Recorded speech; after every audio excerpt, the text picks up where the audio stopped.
Untamed is going to be untamed. It's going to be a little crazy. I want to talk to my people. I want to talk to my brothers and sisters.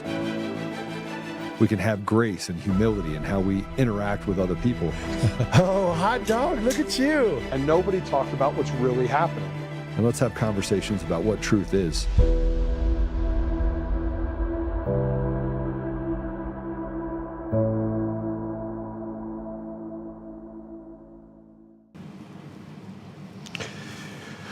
Whew. Hey, welcome back. Happy New Year. It is Monday the 5th. This is going to be one of the most explosive podcasts yet. A couple things that are happening right now. One, President Trump is moving at lightning speed. And I don't even know how we talk about lightning speed, but obviously we need to talk about Maduro. We need to talk about, jeez, I don't even know where to start. I mean, where exactly do you start? Where do we start with Maduro? He's been charged in a New York court. The judge in that case is a 92-year-old Bill Clinton appointee. And when, by the way, does 92, when do you decide to cede power? Is it, that you decide to retire? Do you stay on the bench forever because it's just a cushy job where liars and thieves can hang out? I equate the judiciary to something pretty sinister. That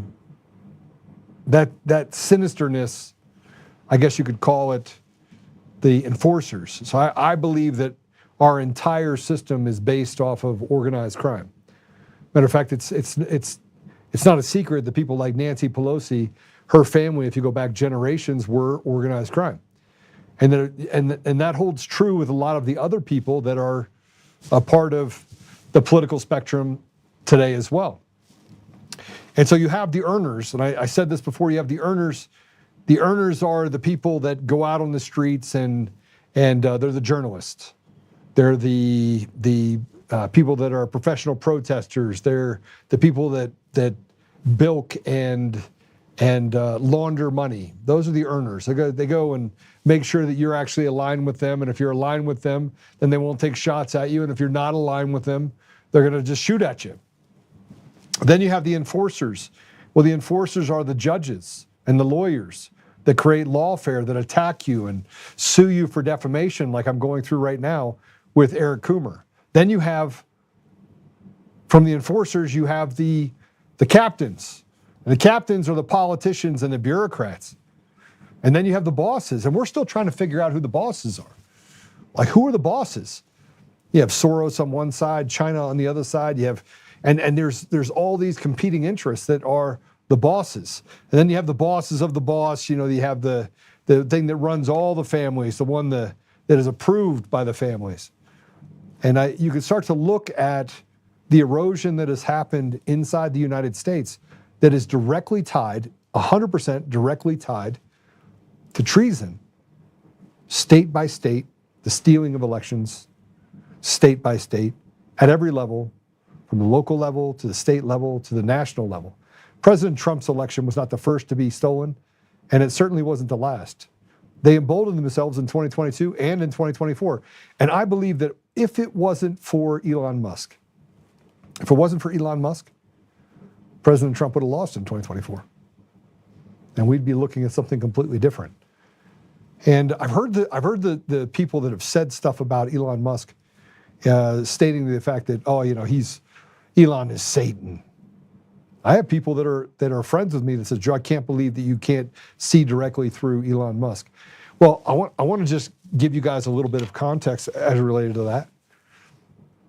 I came forward on November 6th, 2020. I didn't want anything to do with the election. I certainly didn't want anything to do. If it had not been stolen, you wouldn't know my name. I'd be retired right now. I'd be sitting on a beach, drinking Mai Tais, playing on jet skis, enjoying my life. In large part, I got involved in all of this because of, as you know, because of COVID and shutting down my community, destroying and burning to the ground small businesses while giving preferential treatment to things like Walmart and Target, while treating the American people like slaves. Like you just don't have, and that continued. And so that's when we found out about the gender, the grooming that was happening in schools and the things that they were teaching these kids. I mean, it was really, really, really bad. And we were like, how in the world is this happening? And it wasn't just to the liberal side of things. It's happening in every school system across America. It was systemic. It didn't matter. By the way, this is a slow boil that's happened for decades. The run-through institutions. But as you fast forward through it, they shouldn't have written bad stuff about me, and I wouldn't have been on that call. And I wouldn't have started FEC United. I wouldn't have done all these different things. And I wouldn't have caught Coomer. And then I wouldn't have wrote the roadmap and the model and taken it to Washington. And I wouldn't have investigated Dominion voting systems because you said I was lying, which I wasn't. I wouldn't have done any of that. I never would have met the Antifa kid. I never would have been involved in any of this had it not been for what you did, the radical left did in 2020. I wouldn't have been a part of it.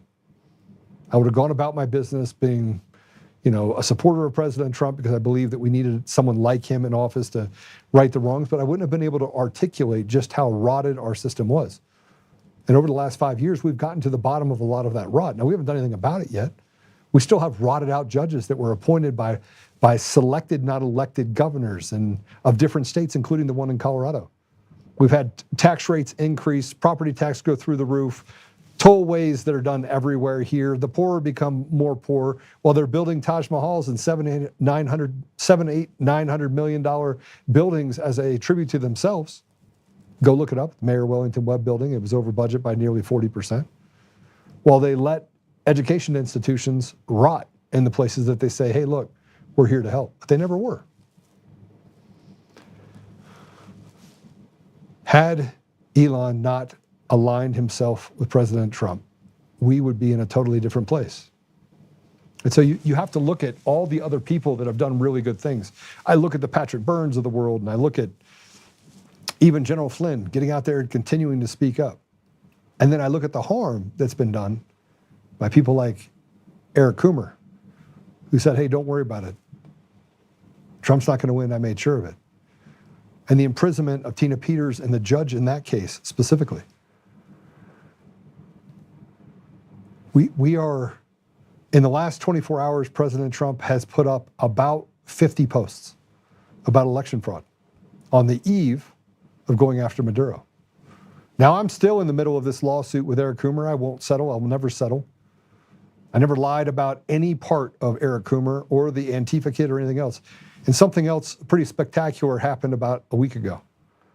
I can't really speak of it because my attorneys have asked me not to speak of it. But something pretty drastic is about to happen in that case as well. And I think that the attorneys in Eric Coomer's case should get lawyers. They should get lawyers themselves. So Charlie Kane, Brad Clover, all you guys should get lawyers. And anyway, so we go through and we got a lot of stuff that has happened over the last week that has been pretty spectacular. And then we have President Trump dumping all these things, and he went into another country and he plucked out Maduro. And did Maduro look even remotely worried? That's the kind of the tell. And I think Maduro has enough that he could write his own ticket. And that own ticket is going to result in tens of thousands of people across the United States being arrested and charged. Now, whether or not that's military tribunals or that's in the court system, I don't know how you can put it in the court system when the very people that are being arrested and charged with things like treason and sedition and RICO, organized crime, conspiracy charges. I think all of that has to go through a military tribunal. And then I think all of the judges that are appointed by these illegitimate people that were elected to office, they all have to be kicked off the bench. Every one of their cases needs to be reviewed. I also told you guys about a case out of Colorado that is directly related to Phil Weezer Weiser, Jared Polis, Secretary of State Jenna Griswold, lawyers, and it goes all the way up to the Colorado Supreme Court of untold amounts of bribery.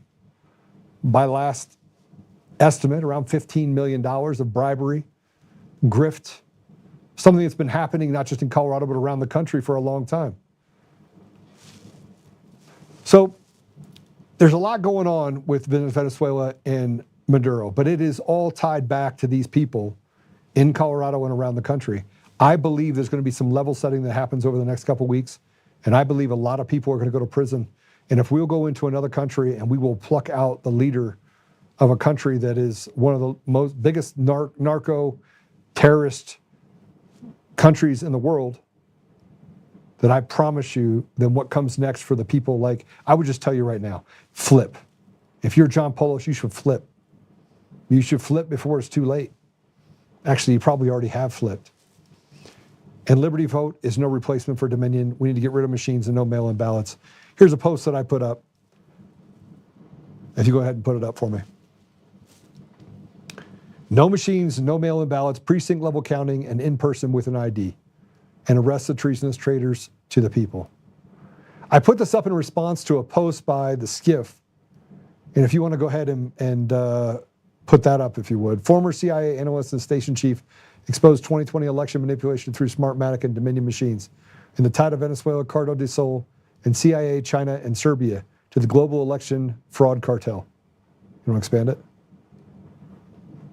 Dominion voting systems allegedly deleted 2.7 million Trump votes nationwide, switched 221,000 in Pennsylvania alone, and flipped 435,000 across key states. Former CIA analyst Michael Schur, PhD, a veteran intelligence expert, confirms electronic vote manipulation favored Joe Biden. The Central Intelligence Agency toppled the United States government on November 3rd, 2020, live on national TV, Schur declares, exposing a deep state coup. Former CIA chief of station Gary Burnson stated the Venezuelan cartel, Cartel del Sol, allegedly controls Smartmatic and Dominion voting systems, rigged under Hugo Chavez orders, with Chinese hardware and Serbian servers manipulated U.S. elections, including 2020. This is the link to global election fraud to multiple different manufacturers from multiple different countries. It's the same software and hardware with a different company logo slapped on a machine itself, all controlled through the same source and election keys.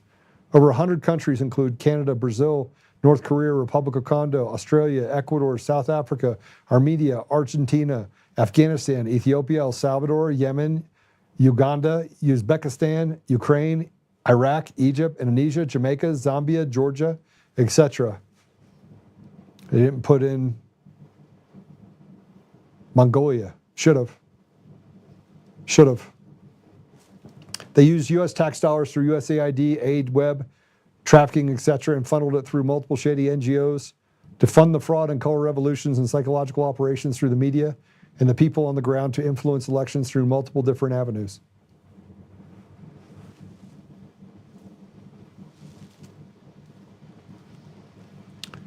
And after all of this, Elon shared this post.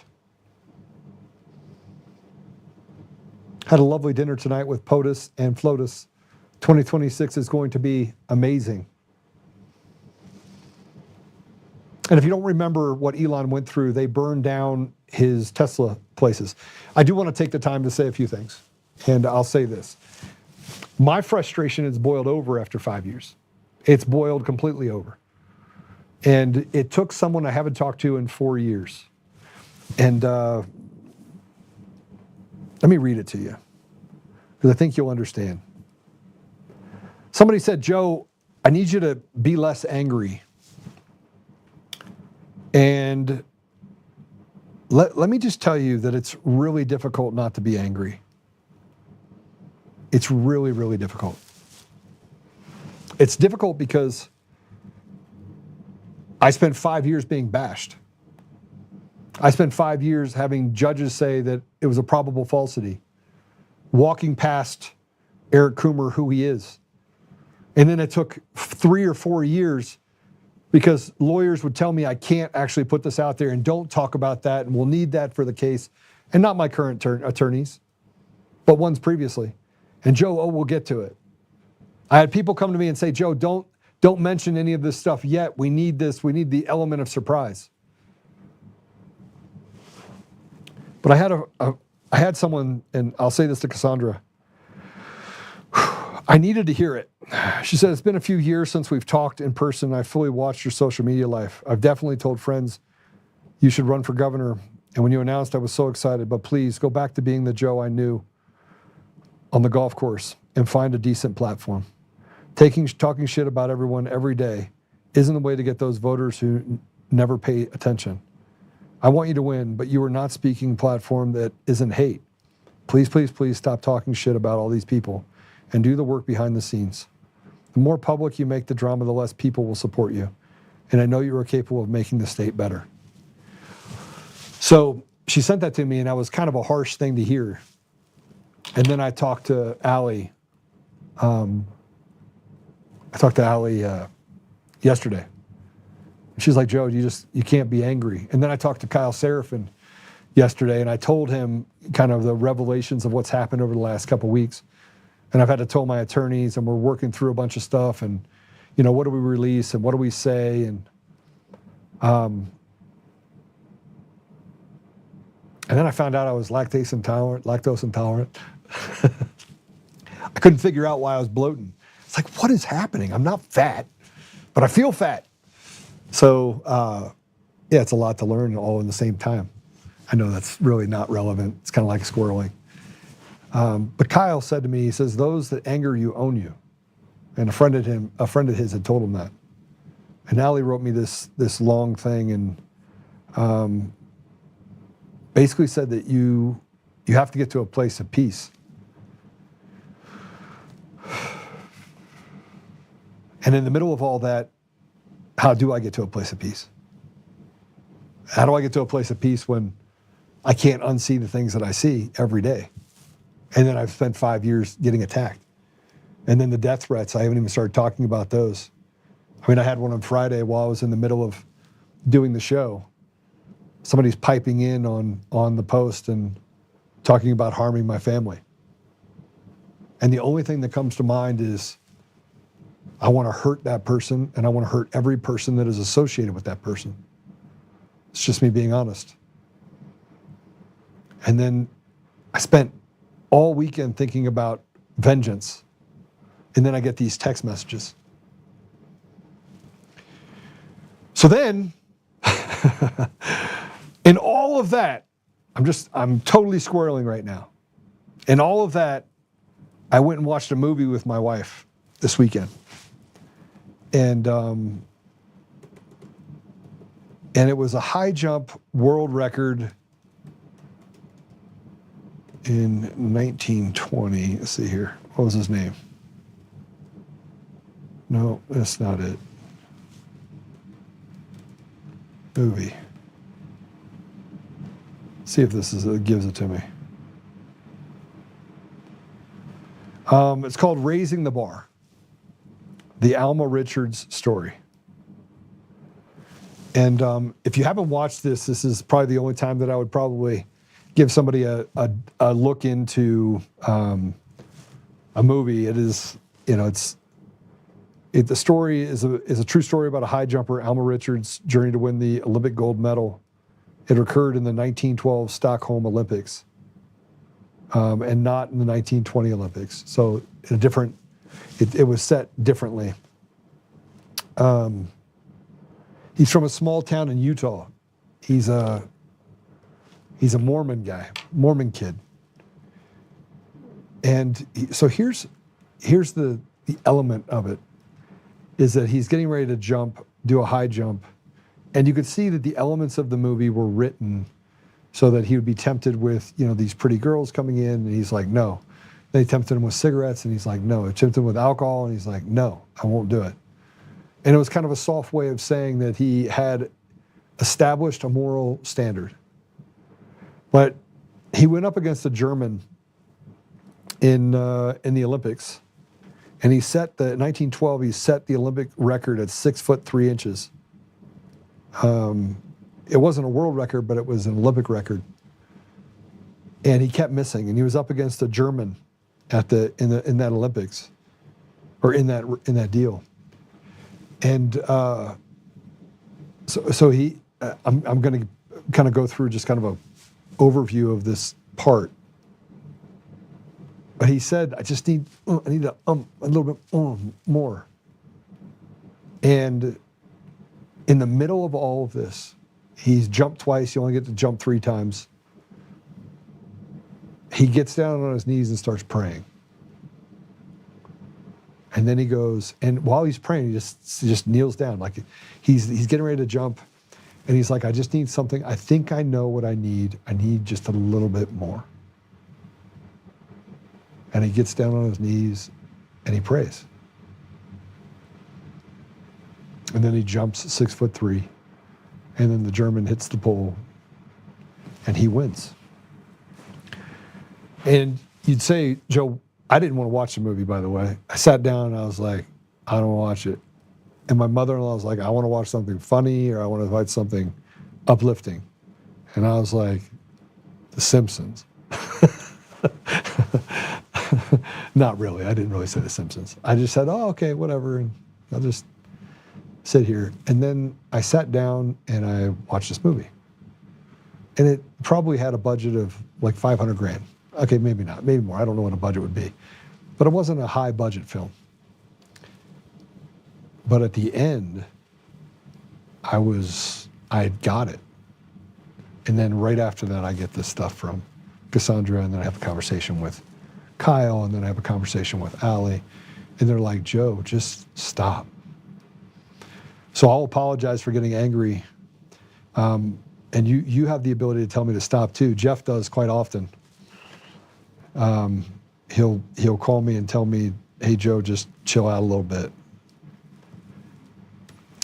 Now, let's move on to Maduro. So thank you. I'll say thank you to Cassandra. I'll say thank you to Ali, and thank you to Kyle, who's definitely my brother's keeper. I love that guy.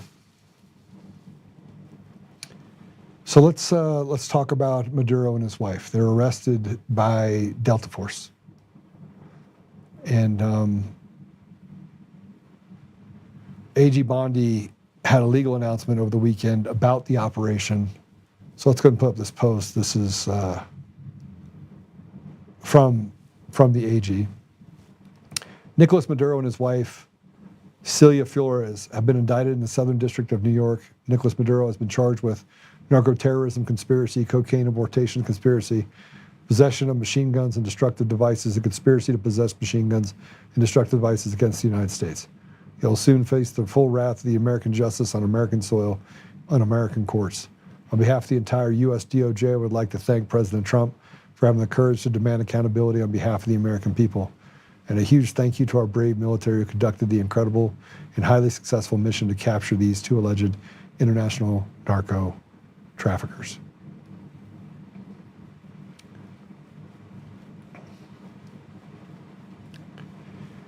And then Maduro did appear this morning, and this is what he said today when he was in court. Put it up. Maduro's first statement in the U.S. court today has been, I am the president of Venezuela, and I consider myself a prisoner of war. I was captured in my home in Caracas. The U.S. has no political or legal authority to kidnap a foreign head of state, is who this person said. Now let me just tell you something. He is incredibly too calm, which means that the apparatuses inside of the United States are alive and well. And whether we're talking about the CIA and them reaching in and trying to do something drastic to President Trump to regain power, right now is probably the most critical time in U.S. history and the history of the world. Because the success that needs to come against these people that have done horrible things, including these judges, including these lawyers, including the heads of these NGOs that have trafficked women and children and groomed children and talked children into cutting off body parts, and the doctors that actually perform these surgeries, when we start talking about the election fraud, it is not a victimless crime. What they have done is not a victimless crime. But we are in a very, very, very small window. And I think that President Trump is waiting to see what this judge does so that he can declare, I would love for him to declare an insurrection in every single person that was appointed, every judge all the way down, and make this military tribunals. Matter of fact, put Maduro on trial between a military tribunal.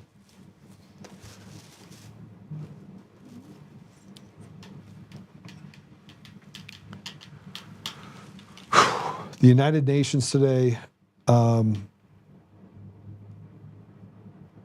ambassador, Trump ambassador Waltz, just told the United Nations that Maduro is out of Venezuela. Let's go ahead and play this cut. Entering the United States and increasingly Europe. As Secretary Rubio stated just yesterday, this is the Western Hemisphere. This is where we live. And we're not going to allow the Western Hemisphere to be used as a base of operation for our nation's adversaries and competitors and rivals of the United States. You can't turn Venezuela into the operating hub for Iran, for Hezbollah, for gangs, for Cuban intelligence agents, and other malign actors that control that country. You cannot continue to have the largest energy reserves in the world under the control of adversaries of the United States, under the control of illegitimate leaders, and not benefiting the people of Venezuela, and stolen by a handful of oligarchs inside of Venezuela. But it doesn't stop there. Numerous UN and international human rights organizations have issued reports documenting. So from that, and what he's basically saying is we're done playing games. Now this is somewhat unprecedented, but so is the treason that's been committed against the American people by these people inside of our country. See, whether it's Russia, which I don't believe it is, but let's say it's Russia. Let's say it's China. Let's say it's these people that are down there meeting with Maduro. This is the Western Hemisphere. And we have let, for the last 2 decades, people on both sides of the aisle, the uniparty, create a system, align themselves with that system in a foreign country, and then use those systems to steal the voice of the American people, instituting tax hikes, grift and graft that goes to NGOs, the CIA, and other nefarious organizations. And then they slowly picked and groomed people out of the institutions to run each one of these different parts of our country. They were groomed for this. So whether we're talking about Polis or Jenna Griswold or Phil the Weasel Weiser or any of the others that we have in multiple states, Newscomb, these are people that are a part of an ongoing family crime syndicate that are guilty of treason. And all you have to do is look at if the systems are fraudulent and they know it, and they protected those systems, then they are guilty of treason.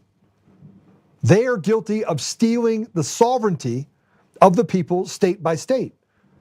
And you could sit here and say, well, every state has its own ability to police itself.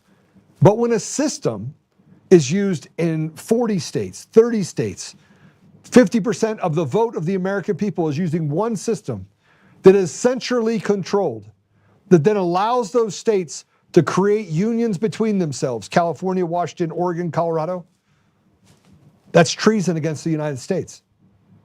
That's a conspiracy to commit criminal crimes against the American people. And they used a system that was not just universal to one state. There was no, okay, you have your own autonomy as a state election system. No, they used ERIC. And we're going to report on this next week, or the end of this week. I reported way back in 2021, a guy named Raul. And Raul was a whistleblower that used to work for IT Fox, which is IT Fox, or Fox IT, depending on which side you're on, was a CIA front.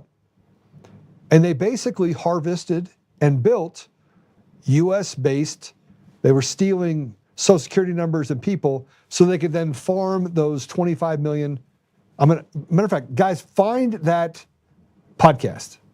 It would have been in early 2021, Raul.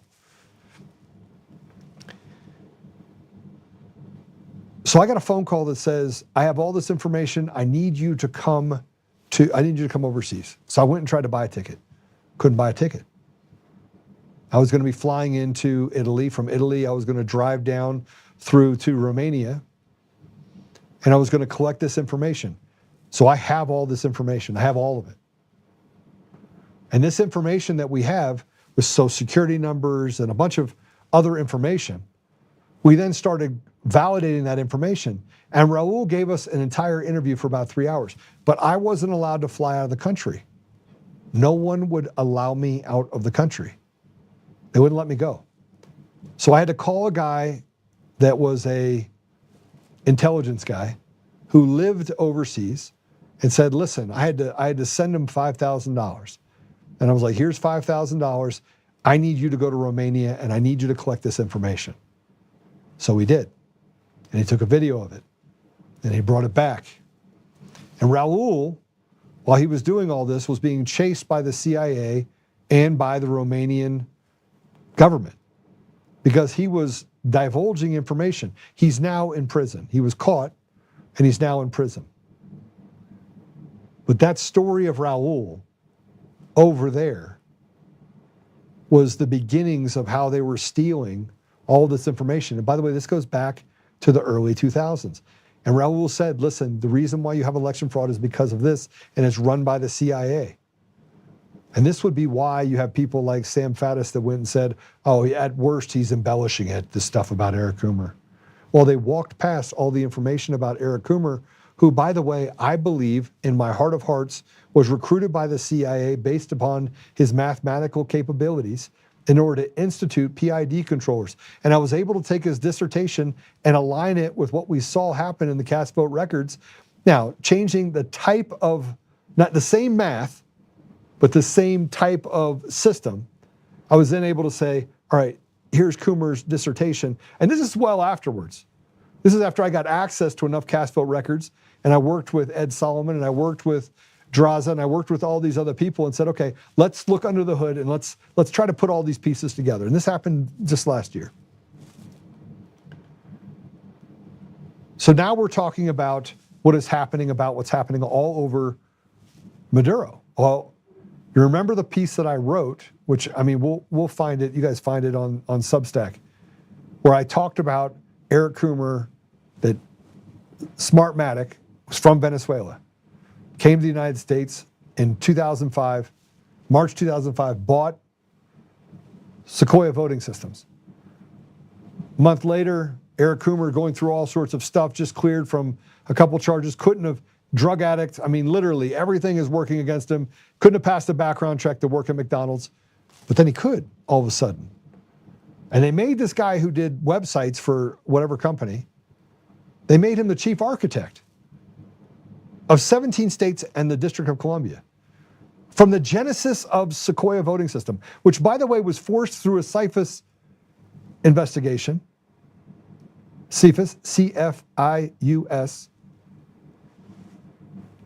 which is a committee that actually looks at whether or not there's national security interests that are at play, and in this case, related to, or at risk, related to the elections. And they found that it was criminal. Now, the information that they have is, I mean, it should be public, but it's not yet.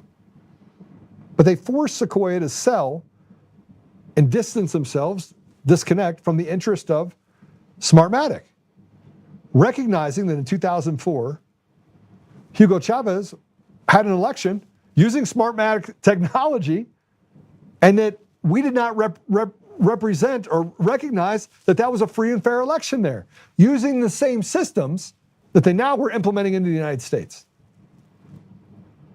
Now, if you fast forward through all this, Eric Coomer was there from 2005 all the way through the sale of Dominion. And he not only was the head of strategy and security, went from chief architect to let's put him in a lesser role. But during this transition in 2009, which is really important, Eric Coomer moved over, but Smartmatic was allowed to retain the intellectual property in the sale. So first fork that happened, Smartmatic has all the stuff that Eric Coomer worked on. And if you want to trace this back to where there became problems, where people started yelling, it was in 2006 at a Chicago municipal election in which Sequoia voting systems flew 24 Venezuelans up from Venezuela to do the elections in Chicago. This is well known, by the way, very, very well known, very well reported, which led to an investigation because of the irregularities that continued and persisted through Sequoia for a few years that resulted in the investigation, the congressional investigation through CFIUS that allowed them to say, you must sell, you must disconnect yourself from Smartmatic. Now, you would think this would be enough. But Eric Coomer went over to Dominion, head of strategy and security for Dominion voting systems. Now, nobody knew any of this. They didn't know that they were trying to expand the reach. But Eric Coomer was not just the head of strategy and security for Dominion voting systems. He was on the road show that went to state by state by state and talked about the system, including what the capabilities are of the system and the fact that it had internet connectivity, that it had a modem on the actual machine. Now, we heard how that it couldn't connect to the internet, but that was not true either. That ended up being a lie by John Polis. Under oath, he committed perjury by saying that that was the case. We found out later that that wasn't the case. So as you start setting out the pieces and parts, Eric Coomer around the same time in 2009 or 2010 got another DUI in Colorado. Mysteriously, that DUI disappeared completely. Just went away. Go try to find it, it's not there. And yet there are emails that talk about the fact that he lost his license because he was drinking and driving. 2009. So there's a lot of things tied back to Eric Coomer. But if he's the director of strategy and security, how did I find him if he wasn't out there talking about Antifa? And how does it, by the way, connect to all the other bits and pieces related to the fact that he's anti-Trump, anti-US, anti-cop, talked about killing cops, talked about F the USA, posted the Antifa manifesto, did all of these things. And he did this in a position of power that ran 50% of the vote of the American people, while he mocked people in places like Texas that said, no, you can't bring your system here. So instead what they did is they implemented a guy named Hyder Garcia, who worked with Smartmatic. And they put their sleeper cells all over the country from a place called Venezuela or other foreign countries. They brought in foreigners to run our election inside of our election system. Now, everything that I'm telling you is absolutely 150,000% true. But see, then Eric decided that he wanted to brag about it because that's what Eric Coomer does. He brags about things. And so he got out there and he got on a call and he said, hey, don't worry about it. Trump's not going to win. I made sure of it. Just a few months before the election. And you saw what happened in the election. And look, I don't have to be the smartest guy in the room, but I was happy running my company. I didn't get involved in this because I wanted to. I believe that God is like, listen, I need you to help out on this deal. I need you to walk this path. And by the way, I'm going to just rub your face in mud for 5 years straight. And I'm going to let people take from you what's not theirs to take. And I'm going to let them attack you. And I'm going to let them go through all these things. And fast forward to where we are right now. I mean, we are living through one of the most decisive times in history. And what I said about apologizing, I want to apologize because, and I don't know if I want to do it this early, but I would send people like John Eastman a text message. And I'm like, what the hell is going on? Like we're doomed. And I would send emails to other people. And I'm like, this doesn't make any sense. Like, why are we doing this? Why are we sniffing butts? Why do we talk about things around the circle? And what's going on? Why are we doing this? And then I would see stuff and people that did things to me, like Jenna Ellis, where she aligned herself with Sam Faddis, but then didn't tell me that they actually worked with Sam Faddis, but said, oh yeah, I know him, he's a good guy. And then he comes out and visits with me, and then I get in an argument with him because he basically wants me to embellish things and I wouldn't, because I'm like, why would I say that? And I'm not central to this entire deal. I'm not the president.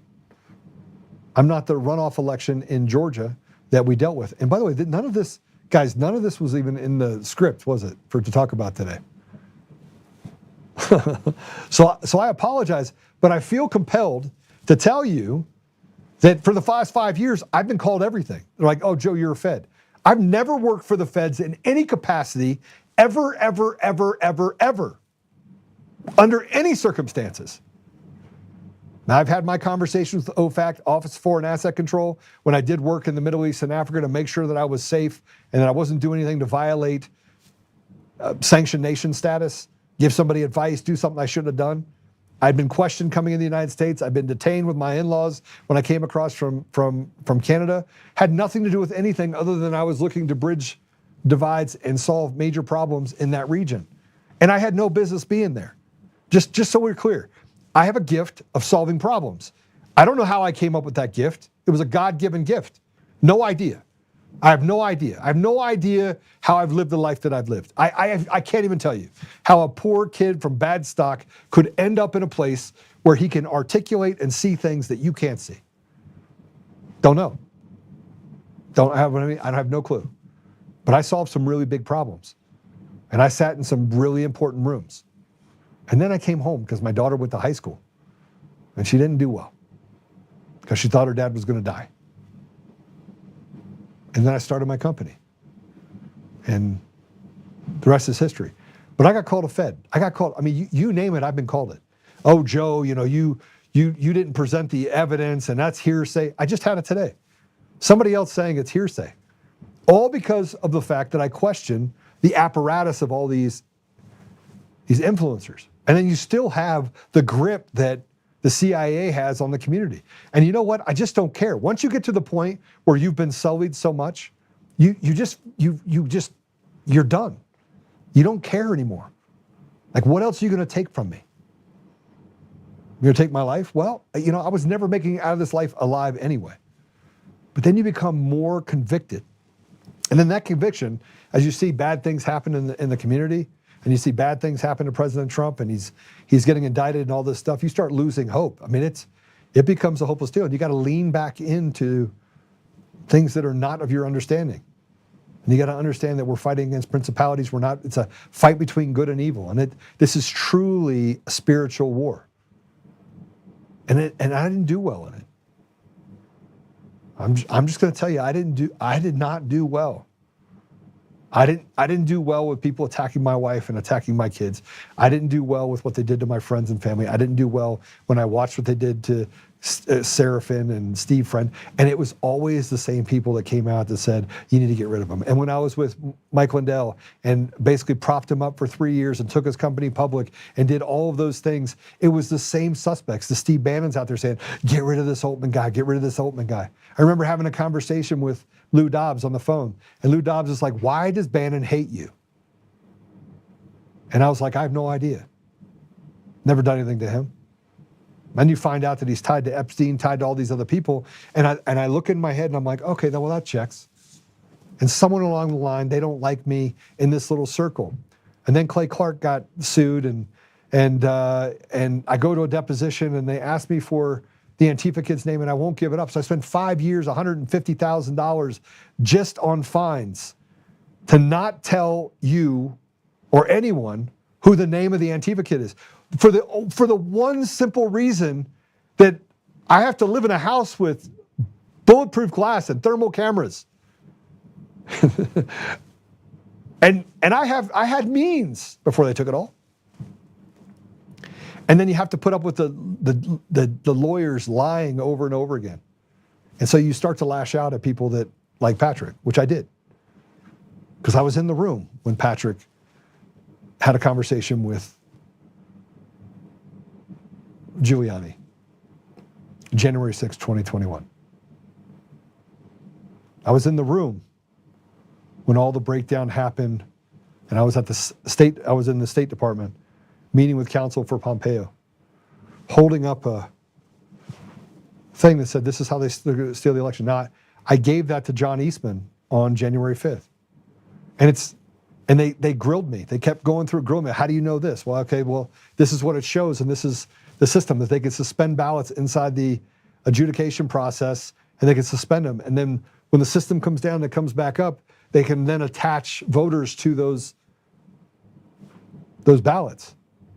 And then you can have phantom ballots that just created because you have an ADA, which can create a ballot out of thin air. And then that ballot out of thin air will look like it's been filled in with the human hand. Now, I didn't have anything. I had 0 audits at the time that I built that model. And if you fast forward 5 years later, it's still the same. So it made sense that the CIA and others would basically defame me. It made sense. But then they were like, well, we're just going to push him into the corner and he'll stop talking. But then I didn't stop talking. I just kept talking because I'm like, you know what? Screw these guys. But then I became more and more angry. And I went through these cycles of being angry and upset, angry and upset. It's enough to feel like you're just fighting an uphill battle. And then we get into today. And I wrote all these posts to President Trump, and I've read them on here 100 times. Like I write a post, and then Charlie Kirk was murdered, and then I just thought it was done. I lost hope because it was a good man. I didn't agree with him. There's many times I didn't agree with him. I didn't agree with him because he wouldn't talk about the election machines. And you have Andy out of Nevada, which Andy out of Nevada filed a lawsuit. The Nevada judge tried to throw it out, couldn't. Ed Solomon came in as an expert. Then they tried to say Ed Solomon's not an expert because he was a felon, because he used to use drones and drop cocaine to high net worth individuals and got caught and went to prison, served his time, got out, he did it in college. I mean, I know of a lot of guys that, that sold drugs in college that didn't get caught, that are now living productive parts of their life. But he's now not an expert, and they could just sully him. And then they tied that back to sullying people like Jim Penrose. And then we talk about, Roger Fuller. These are all people you can look up, by the way. And Jeff Lindbergh, who they tried to indict up in Michigan. And then Matt DePerno, who's an expert in his own right that spent a lot of time in. So you got all of these people, right? All these people. And we didn't see any progress, and Charlie got killed, and there was this vacuum that got created, and then we saw these guys come out of the woodwork, this Bryson, whatever you want to call it, his name is, and trying to take over the limelight from Charlie. And then the censorship hasn't changed. Censorship's been the same for me and others like me for a long time, on X, on everywhere else. I've been canceled 3 times from X, twice from Facebook. They kicked me off, mostly because I get pissed off and I'm like, come for me then. Somebody will say something to me and it's like, oh, you said something wrong. I'm like, the guy just threatened me. Hey, you just threatened me, but you're going to come after me? But I couldn't contain myself. But I didn't have the same insights of that President Trump had. And just the other day, I remembered when Barron Trump walks up to Joe Biden and whispers in his ear. And I believe he delivered a message. And then I see the stuff that David Clements is doing and Mark Cook has done, going around the country on the Hand Count Roadshow. And I started to align myself with good people who didn't chase money. And they just chased the goodness of God. And imagine how big of a thing that is. It's huge. But I didn't handle the last 5 years well. I've had breakdowns. And I don't mean breakdowns but just breakdowns of you look inside and you're like, man, how could they get away with all this stuff? How could this judge do what this judge has done? And this new judge in the case with Coomer is a flamboyant gay dude that was put on the bench by Polis just a couple months ago. And all of a sudden, you have the judges from above that said, okay, let's hand it off from this radical judge that basically violated everything and said it was a probable falsity to another judge. And then this judge says, I'm for rules, but doesn't follow any of the rules. My business partner's gay, so I don't care that he's gay. What I care about is that he's unethical. What I care about is that he denied every single motion that we had before him, including the fact that in the Mike Lindell case, I was found both credible and non-defamatory in my statements. They believed every word I said because I produced all the receipts, and I brought 2 boxes of receipts to the jury box or to the witness box, and I was like, I got a bunch of stuff. Do you want? And they're like, no, we haven't seen it. I was like, but you said that it's not true, so let's just go through it.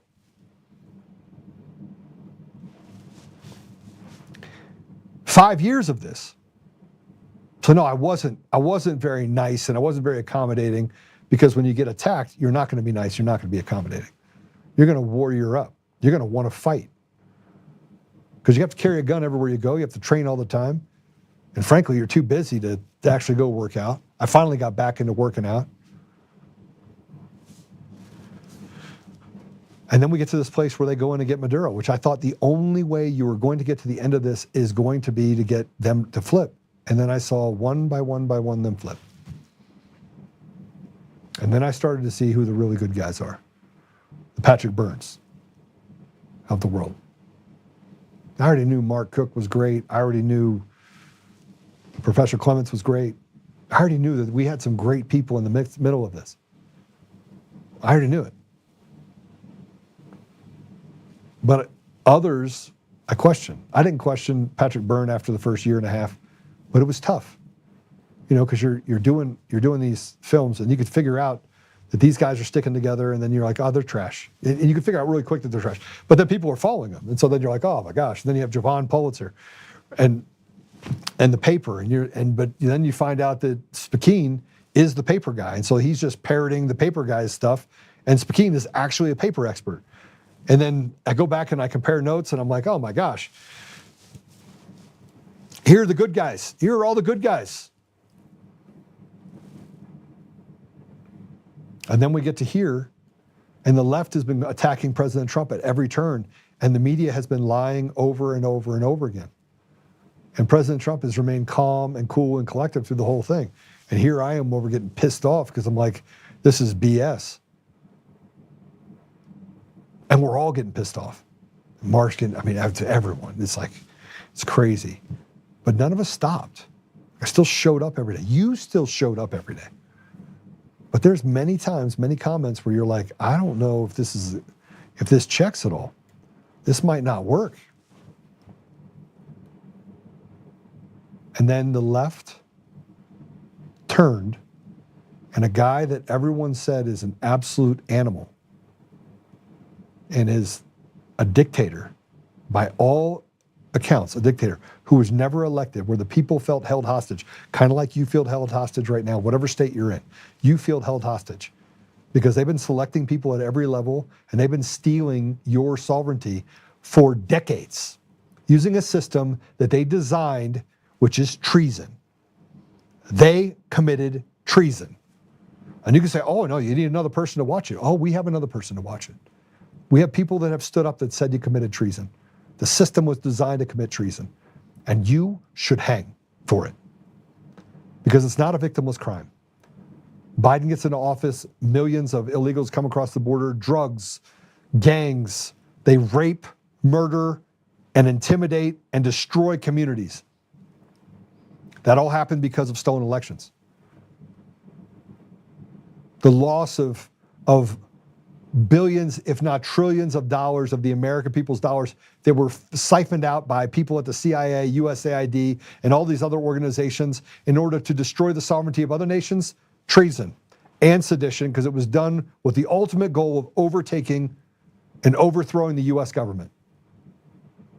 And if what I'm saying is not true, then I don't know what internet you're on. If you get away from CNN for just a minute, everything that I say will make sense. But then we have the guy from this Central Civil Society organization. It's an apex umbrella organization that represents and coordinates a network of smaller local grassroots organizations. It's an intermediary between donors like World Bank, USAID, international organizations, and local CSOs. And then it manages funding, capacity building. It basically is a money laundering deal. Let's go ahead and play it. Nicolás Maduro. What do you know about Nicolás Maduro? I don't know much, bro, but I'm here with Central CSO, and we fight against all this with like the Trump administration, ICE, police brutality. So we're just here in support of all that right now. And what does Maduro have to do with all that? Shit, bro, but we're here in support. I mean, it makes sense. Nicolás Maduro is responsible for almost 8 million people leaving Venezuela, like a quarter of their population over the last decade. I mean, he's contributed a lot, right? Yeah. But, we just here supporting. You know what I mean? Yeah. Yeah, go Nicolás Maduro. Can we do that? Let's do it. Go. No? He got caught. He got caught. He got caught. Here's your guy. He got caught. He works for basically the central casting of the NGO world. And here you have Venezuelan calls out a group of liberal protesters. You have to see this. These people are so stupid on the streets that they don't understand what they're fighting for. And then I see Mark in the background. Mark, good to see you. Just give me 1 second, go through these and I'll bring you in. Let's go ahead and play it. How are you guys? Where are you from, guys? No? Hi, guys. No more war. Where are you from? Here. From here? And where are you protesting right now? Today? No more wars in Venezuela. No more wars in Venezuela. And you know about the situation in Venezuela? Yes. What do you know about the situation in Venezuela? So, you want to give me an answer? Because we can talk. I'm not aggressive or anything. I just want to talk, actually. So we have here a group of people that they are protesting because they want no more war in Venezuela. But all these people, there's nobody here from Venezuela. So from all these people, nobody is from Venezuela. This is people from United States, this is people from other places, but there's no people from Venezuela. And actually, I am from Venezuela. Andrés Bermúdez Portillo from Maracaibo, Venezuela. I spent time in jail because of the regime of Nicolás Maduro. We have 25 years with a dictatorship.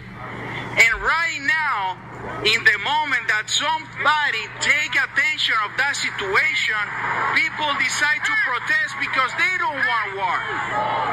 So in the past 5 years of 30 million of people that live in Venezuela, more than 10 million leave the country. So these people is right now protesting because they don't want that we, the Venezuelan people, recover our freedom. So these people don't want that Venezuela be free. These people is just here because they want to attack Donald Trump and they want to use the name of my country and the name. Well, what do you think of that? What do you think of that? Guy from Venezuela that spent time in jail. The same thing is happening in the United States. The state of Colorado is a captured state, probably worse than any other state in the United States. It is ground zero for Dominion voting systems. It is ground zero for the fraud that exists against the American people. It is a captured terrorist state. And I'm in the middle of it.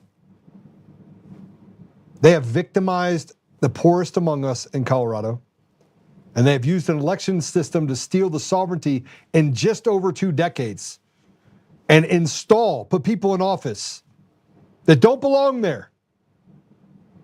That is what has happened in Colorado. Right under our noses, they use the system in order to commit treason, and it is treason. Here's President Trump. He just went to Denmark,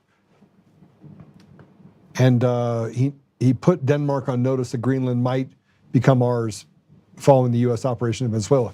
Go play it. Greenland, on Greenland now? Yeah, on Greenland. How did we come up to Greenland? So, do you expect to take an action against Greenland? Well, I don't want to talk about Greenland. Let's talk about Venezuela, Russia, Ukraine, and we'll worry about Greenland in about 2 months. Let's talk about Greenland in 20 days. On Venezuela, we talk so much about energy. By the way, I will say this about Greenland. We need Greenland from a national security situation. It's so strategic. Right now, Greenland is covered with Russian and Chinese ships all over the place. We need Greenland from the standpoint of national security. And Denmark is not going to be able to do it, I can tell you. You know what Denmark did recently to boost up security in Greenland? They added 1 more dome sled. It's true. They thought that was a great move. What would the justification be for a claim to Greenland? Oh, I don't want to talk about Greenland now. I just say this. We need Greenland from the standpoint of national security. And the European Union needs us to have it, and they know. So with that said, I don't want to waste any more time. I want to bring in Mark Cook. Mark, welcome to the show. Oh my gosh, Tommy's here too? So he's like staying quiet behind there or something? Why did you guys bring him in? I've been here. I've been here the entire time. Are you serious? That whole diatribe, I went on that whole diatribe. I've been here for 70 minutes. I was just letting you run. I don't care. That's unbelievable, guys. No. Hold on, no. You gotta, when you're channeling it, you gotta ride it. I don't. How was it? How was the channeling? It was great. No. You did. As someone that's done almost 2,000 episodes, you ride the lightning. You're good. I was right. Mark, I'm sorry. Yeah. I didn't even. Oh man. Shut your mouth. Don't apologize. But I was on a roll. You have to admit I was on a roll, and I was. That's what I was literally that stuff was on the top of my head. I was like, bing, bing, bing, bing, bing, bing, bing, bing, bong. As always. What's up, Marky Mark? Not much, just enjoying the day here. I had to make a little surprise 2-hour drive down south, but I took a stop here so I could do this, and then I'll head back up north towards Denver. Wow, man, I'd love to just go and celebrate with you. I'm not drinking, but I'll have a Coke I ain't with drinking. you. All right. Maybe do some pray. Maybe do some dua, some prayer. We got a whole lot of eye-opening around the country here coming up, especially in the past couple days. It's going to be amazing. We finally got to the point where we've reached critical mass. And that's taken us 5 years, and we are here now. So it doesn't mean we let off the throttle. That means now we push it all the way to the floor. But we've got the mass now. Now we start winning. It's going to be great. I can't wait for all these people, millions, hundreds of millions of people, to realize what we've known for years, to finally find this out so they can actually, they're going to be free again. People have even forgot what liberty is. This is going to be great. You did see that President Trump reposted the video between you and I, a portion of it, when we were talking absolutely. about the. In fact, I just drove past about an hour ago. I drove past the restaurant where we were all sitting after an event at the church. Yeah. You're at the table. I knew I had this information. I needed to show it to you. I grabbed my laptop. I went right over. I threw it in front of your face and said, shut the hell up for a second and watch this. And you watched it and said, holy shit, we need to go out tomorrow morning immediately with this. And I came right down and we blew it out there. And I've traveled around the entire nation showing people that demo and a bunch of other demos, trying to wake them up for the past, gosh, what has it been, 2 years, 3 years since that? And I got a whole bunch more too. So this is awesome. And I'm glad President Trump saw it, acknowledged it. David Clemens, Professor Clemens, did an amazing job with that documentary. Unbelievable. And if you hadn't said, Mark, get down here, none of this would have happened. All these things had to fall in place perfectly for this day right now. You know, I've been having these conversations with people for the last couple of months. I think I called you. I was pretty distraught that one day. I was really angry. And you're like, Joe, it'll be okay. Wait, which day? Yeah, right. This is very true. Look, 5 years wears on you. It beat the hell out of me. Yeah. More than wears on you. Yeah. Yeah. I feel like I'm going to be suffering PTSD for a long time after all this. It's hard.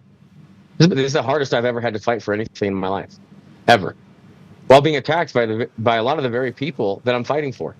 But I was looking through some comments and I had these same people, and I remember what Kyle said to me. He goes, Joe, my friend told me, he says, those that anger you own you. And so I'm watching the same people write these bad things about me. Yeah. And I'm thinking to myself, all right, I'm done with this. I'm done. No, just ignore it. It's already over. I mean, Eric Coomer is finished. He's finished. There's no way they can ever recover from this. And now we're getting ready to get the information out of the D.C. court, so I'll have all the files from Patrick Burns' case with Dominion, and you have everything got turned over to Liberty, but then we were told we can't get access to that information. right? And you know that he has no ink, and then we know all the stuff with no ink and B-Pro, and we know the things that they were doing all over the country as a part of this cabal. By the way, Republican and Democrat, does it make a difference, Mark? No. No, there's corrupt people that have their hands in the cookie jar from every side of everything. We, the people, are the ones that are the victims here. It's not Democrats or Republicans, or it is literally a group of criminals. They've gamed the system and then designed the system to benefit them. And that is what we are all up against. And I cannot wait for Democrats, and independents are already getting there, but I can't wait for the Democrats, who are very passionate people, and a lot of them are very good people, because they have to be good people, because that's what these POSs use. They use people's goodwill to manipulate them with lies and deception.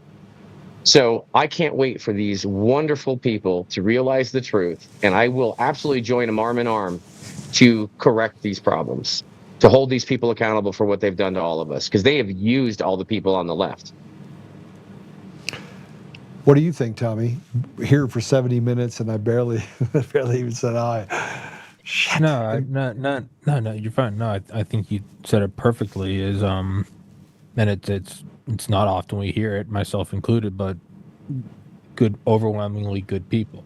You can't, I look at all the friends or family members I have who are left leaning, and they're amazing people. And then I find myself doing these mental gymnastics where I'm like, well, those are the good ones. But at a certain point, it's like, well, how many different people from how many different friend groups and schools, and they're all good? At what point is it statistically impossible that they are anomalies?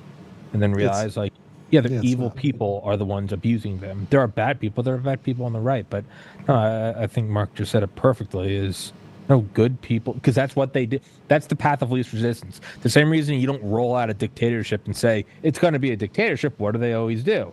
You're going to have free college, free healthcare. That's what you do, is you play on people's good nature. And I think that's an important part, and maybe talking more to myself here, to remember that is what they're doing. There's these are American people. They live across the hall from you. They're not demons from hell. And it's very easy for us to think they are. That too is perpetuated by evil people. They want you to hate each other. Yeah. Deception-induced psychosis. Yeah. And that you've been fed lies constantly, over and over and over again. They fed on all their fears. It got them so freaked out. They don't even know what the difference between up and down is. They don't know left from right. They don't know boy from girl. I mean, they have just emotionally tortured these people for years.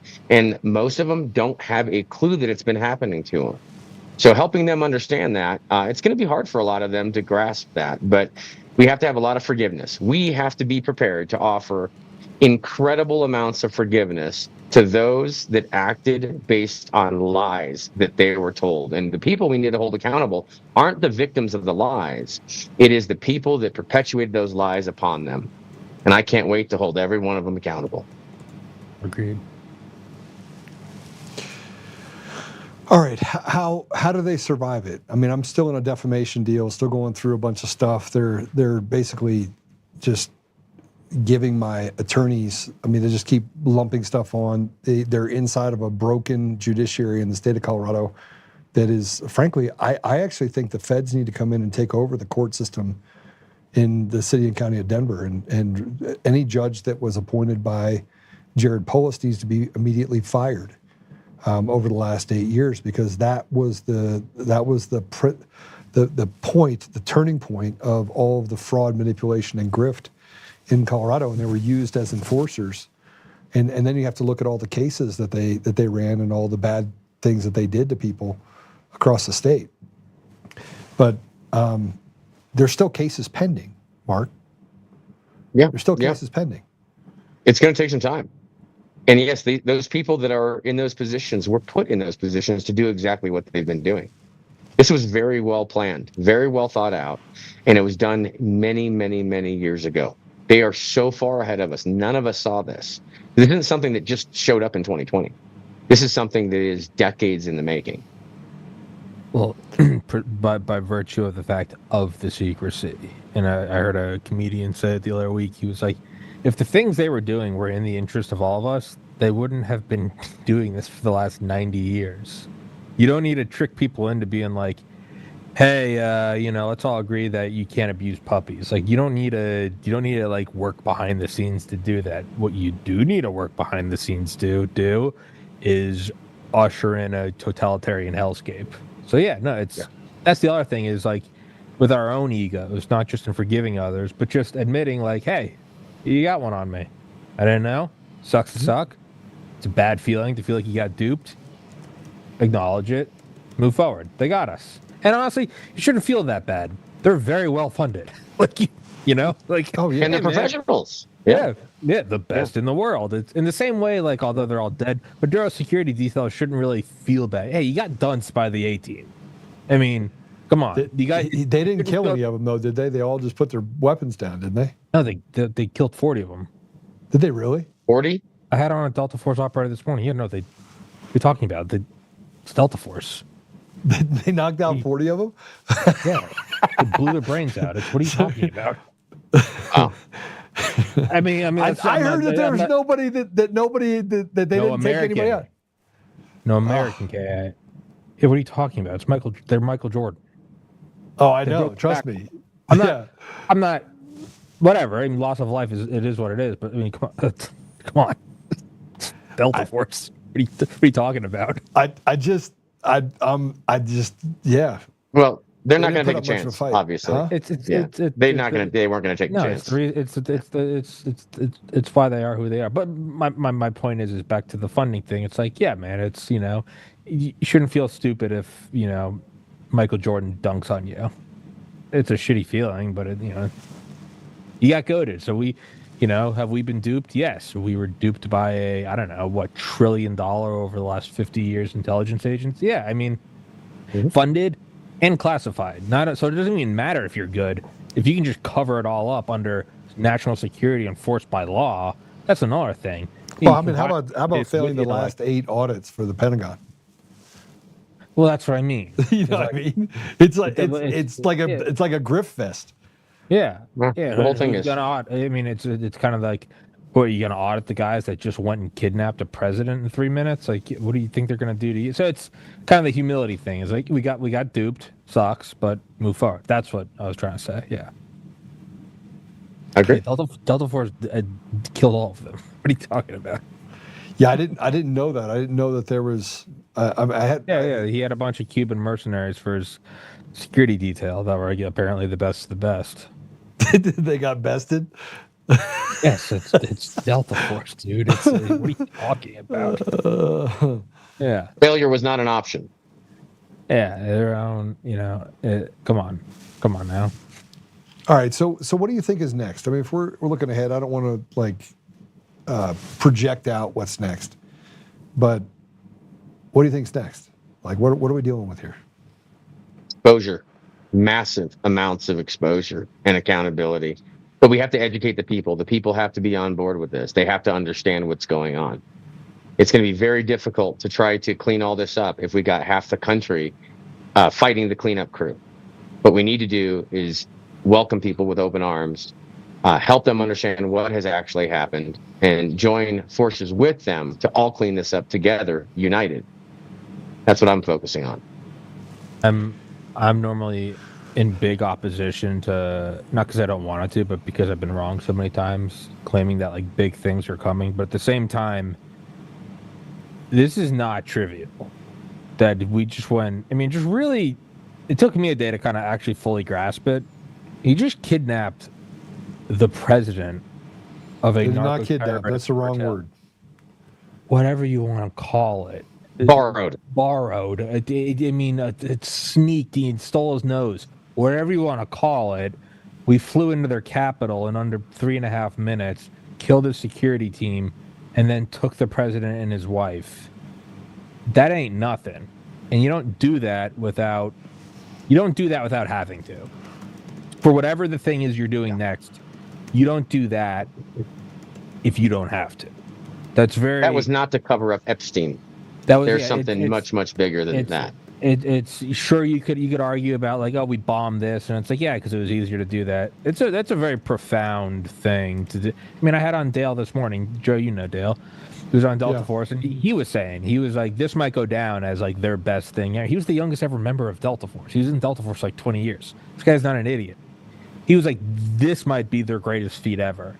So when the A team does the A team of their own history, you don't do that. And you also don't put these make no mistake, these guys are as valuable as stealth aircraft. It takes a lot of money to create these guys.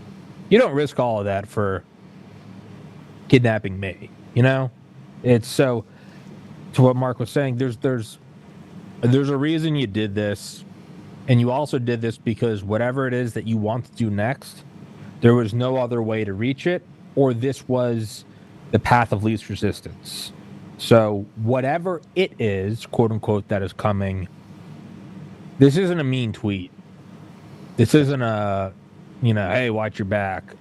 We stole their president. Like, that's wild. Borrowed. Whatever you want to call it, man. Okay. Recycled, thrift shop. I don't care. We adopted him. He's now Trump's son. There we go. Call whatever you want. There we go. They stole. But here's the other thing that we have to consider is that we took him out for crimes against America. He's going to be put in. I don't understand the federal court in the District of New York. That I don't. Do you, Mark? You got anything to say about that? I mean, it's the guy's 92 years old, on oxygen, barely can walk. It's a true story, and he's still a federal judge in the District of New York. Why would you do it at 92? Why would you continue to be? Why would you not retire? Because you're animated by Satan himself. I mean, that's a real thing. Yeah. Or really good blackmail. Yeah. I mean, I don't want to be working at 92 doing that. I want to be doing something, but it's going to be like helping poor people or, teaching people to read. What would make you continue to work at 92 other than blackmail? Helping other people.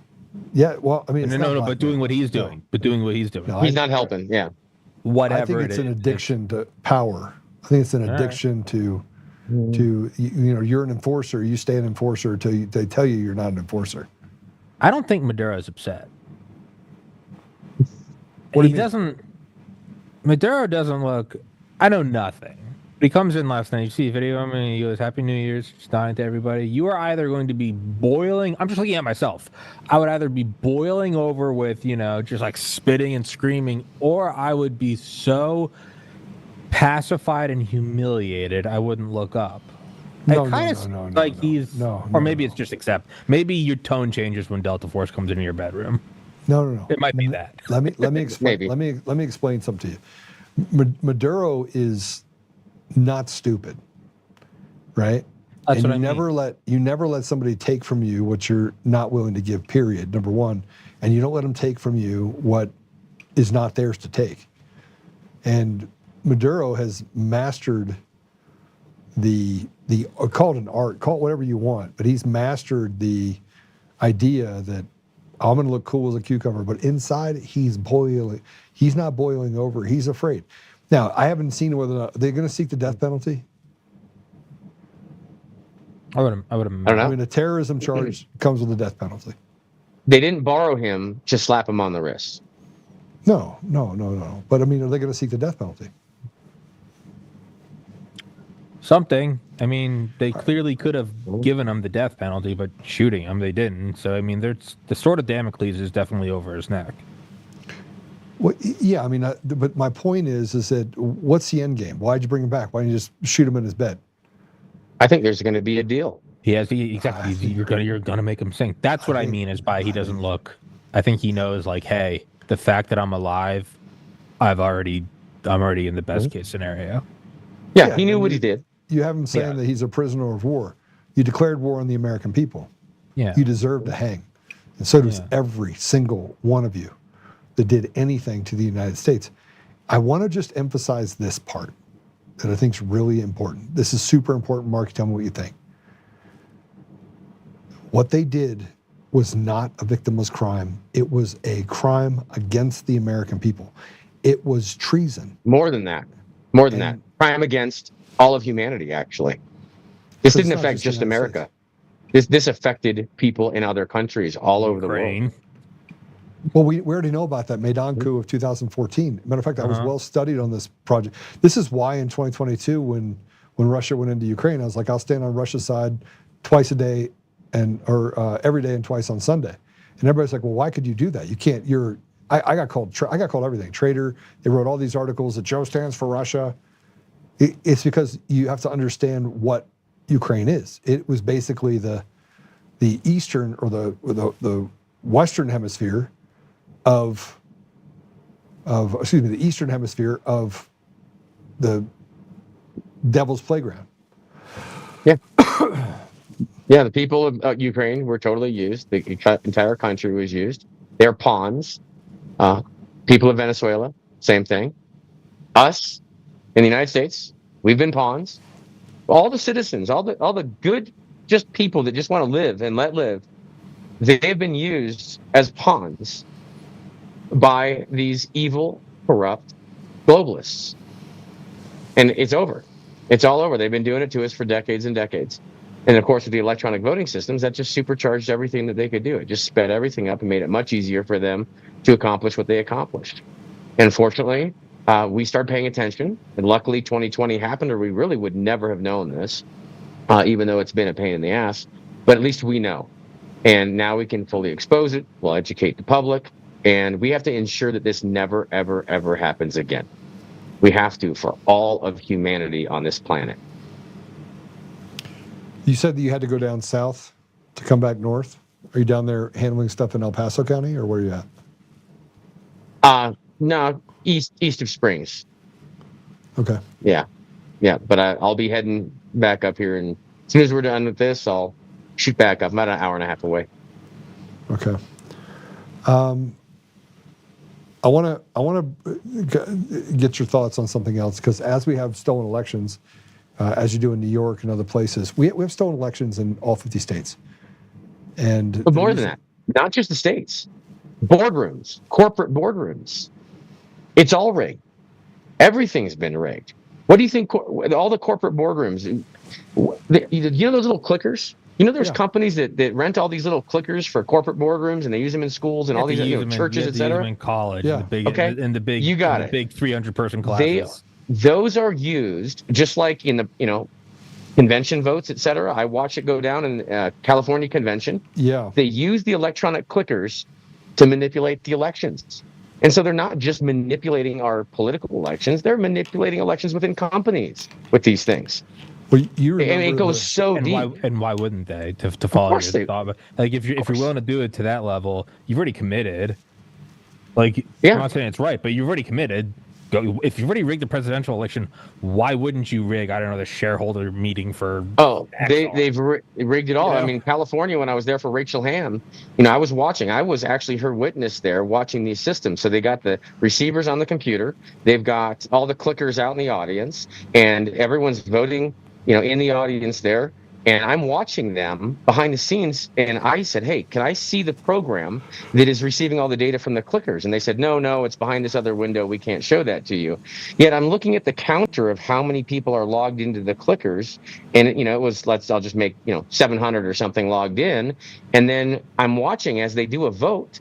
The guy pulls a pre-made slide that he already created the results, already had the graph ready, and they throw the graph up on the screen. People don't know the difference. They think what's on the screen is reflective of what they just pressed on their little clickers. And I'm sitting there and I look at the totals on the screen, and the totals on the screen, there's more votes than there are people logged into the clickers. And I flat out asked him, I said, how is there a discrepancy here? There should be exactly the same number of votes up there. And he says, oh, well, those are anonymous voters. And then I tried to get the records from them. It's not the way that works. But everything's been rigged. That's why we have to go to paper. If we don't go to paper for all of the above, even corporate boardrooms, they better go to paper. Raise your hand. Purple ink. We have to do this because there's no way we can control these electronic systems. Everything is being subverted with these systems. So we have to do that for sure. But I'm trying to figure out how they're going to unring the bell for a lot of the things that happen at every state level. Look, we have this stuff we're seeing that's happening with the Somalis. Like there's people digging into it in Colorado. It's pervasive here, and it's not the only thing that's pervasive. How That's about correct. the fact that over $100 million went to nonprofit organizations all over Colorado that are left-leaning bastions? It's massive. This is the second tier of USAID in terms of what it is in the broadest sense. The unofficial, official funding. And somebody pointed out, hey man, you can't in the same breath say the average Somali IQ is 68 and then also say they carried this out in 50 states. No, they didn't do it on their I'm not saying own. they're innocent. You did it. You're smart enough to know what you're doing. But this isn't the Machiavellian genius of Somalis. This is somebody using it and to their credit, they probably looked ahead and said, hey, if Trump gets back in, he might do something crazy like get rid of USAID.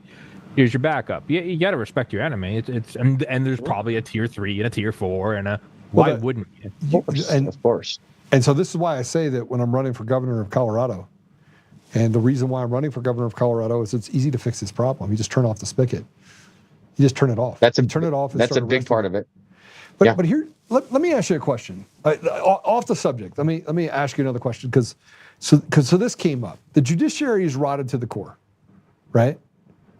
Most of it, yeah. Would you say that the people of Colorado or any state has a mechanism by which they can address a bad judge? I don't know of one. So there's no mechanism, right? There's a second one that. So the first thing that I would do, the first thing that I would do in the state of Colorado, the first thing, if we get no machines and no mail-in ballots, you're going to see the legislative group in Colorado switch from Democrat to Republican overnight. The majority is going to go to the Republicans overnight. I'm not talking like a week or it takes a couple years. I'm telling you right now, one election cycle, landslides, Guaranteed. 75, 80% of the Colorado legislature will go to the Republicans, period. Right? Guaranteed. Guaranteed. Like we've done all the math. Not a question in my mind. It'll be a bloodbath. There won't be, and the Democrats that actually go in there, it will, and when I say bloodbath, you have not seen a bloodbath of this proportion. You get rid of the machines and the mail-in ballots in Colorado. Political bloodbath, Kyle Clark. Political bloodbath. That's what I said. It's not a bloodbath. It's not like we're trying to make a mix of blood. Right. But let's no question, the entire state of Colorado turns red overnight. Overnight. Okay? Yeah. The first thing that I would do as governor is I would organize an office, and this is going to be probably one of the hardest things for a governor to do, but I would create a hotline where every single person that has been wronged by the judiciary can pick up the phone and call the office. And I will have a team of attorneys, and their only job is to get to the bottom of whether or not the judge was acted improperly or the prosecutor acted improperly and there was a hiding of evidence. I will become the governor of the people. I will if the judiciary has done as much damage to the people of Colorado, there should be an outlet. There should be a way that it is of the people, for the people, by the people. There should be an outlet by which every judge is held accountable for how they treat the people that are signing their checks and paying for them to be in the position they're in. Mm-hmm. And I want to see accountability for every judge that allowed criminals right back out on the street that ended up hurting or killing an American Every single citizen. one of them out. Every single one of them fired, gone. I want them more accountable than that. You could throw them in jail. Absolutely. It wouldn't hurt to throw them in jail. But I'm going to tell you, we have DAs that are a problem too. We have DAs that are going after good people, and not just in blue districts, right? They're in the red districts. You have people that are conservative, like Dan Rubenstein, that are doing the biddings of Polis and Jenna Griswold and the AG, Phil Weiser. But I think that there has to be a group. There has to be a checks and balance to the power of government. And not only do we need to doge the entire government of Colorado, we need to give the people the ability to have a voice. We need to be able to go into a community and say, what do you need? Mm-hmm. And right now, absolutely, Yeah. Yeah, the government of Colorado doesn't listen to the people at all. The government of Colorado does what the agenda of the government of Colorado wants to do. That's it. Everyone else is along for the ride, and we just have to pay our taxes that keep going up over and over again while they rig all our elections. We've totally lost our voice. The state's been completely taken by these people. And so I think every single Colorado citizen would love to actually have their voice returned and feel like they live in this wonderful state again, rather than be trapped in this state. Yeah. Unlike, Tina Peters, put in a cage, literally. She's in a cage right now. I actually thought about driving down there and just, knocking on the door saying, "Hey, I'm here to pick Tina up." But they've caged. You had Peter, you had John Case and some others that went down there and handed the order, and they're like, "Yeah, we're not going to do it." So you already have the state of Colorado and this other states, Utah and others, Republican candidates. I'm going to tell you this. This does not just affect Democrat candidates. This affects Republican candidates that were also selected and put in those positions. And do you remember what happened in Arizona, Kerry Lake? Was it a GOP chair that tried to bribe her with tens of millions of dollars, or was it a Democrat? I actually got to almost listen to that call live. Recording live, we'll say. Yeah, absolutely. It's rotten everywhere. We've all been played. And so people have to pull their head out of their ass. I think it's time. It is. These stolen elections led to a person named Mamdani. And here's a snippet from his inaugural address last week. Play it. We will replace the frigidity of rugged individualism with the warmth of collectivism. And then Mamdani's tenant director gave an interview this weekend about what collectivism looks like for them.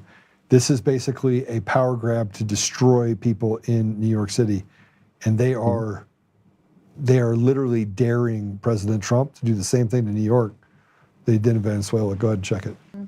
I think the reality is that for centuries we've really treated property as an individualized good and not a collective good, and we are going to transitioning to treating it as a collective good and towards a model of shared equity will require that we think about it differently, and it will mean that families, especially white families, but some POC families who are homeowners as well, are going to have a different relationship to property than the one that we currently have. The communists are in full force. They're coming to destroy this country, period. Stealing. That's what it's all about. What do you think of that, Tom? Absolutely. Honestly, I think that it's better to see it and not just hear fear-mongering of, oh, they're communists. I think it's good. I think it's good to see it. This is going to be the only way people actually accept it as real. I don't mean it's good. I mean, if we don't see it, then it's eventually going to come all at once. I'd rather them get a little inoculation and do it in where? An extremely wealthy area. Yeah, they got to feel it. They got to feel the hurt. Well, they're not only going to feel it, but this is the capturing. This is, again, using this collective system to capture the will of the people. This is slavery. We'll call it something. Tell me what else it is if it's not slavery. No, it is. But I'd rather it happen now with someone like Trump in office who's going to tweet about it every day, with somebody like Elon that owns Twitter and they're not going to suppress it. It's a blessing. Take it as a blessing. I don't know about I'm happy to see their hand. He has a bunch of leftists that work for him. Yeah. As opposed to where social media was 5 years ago. That's what I'm saying. We can use this energy to our favor right now, and I'd rather have it happen now than happen I'd rather in a worse time, worse position. Absolutely. Yeah, no. We can deal with it. Yeah. All right, well, here's something else that happened in New York City. Play it. Here is Atlantic. We are hearing Azam. Come here. I think he's going off the Texas flight. Yeah.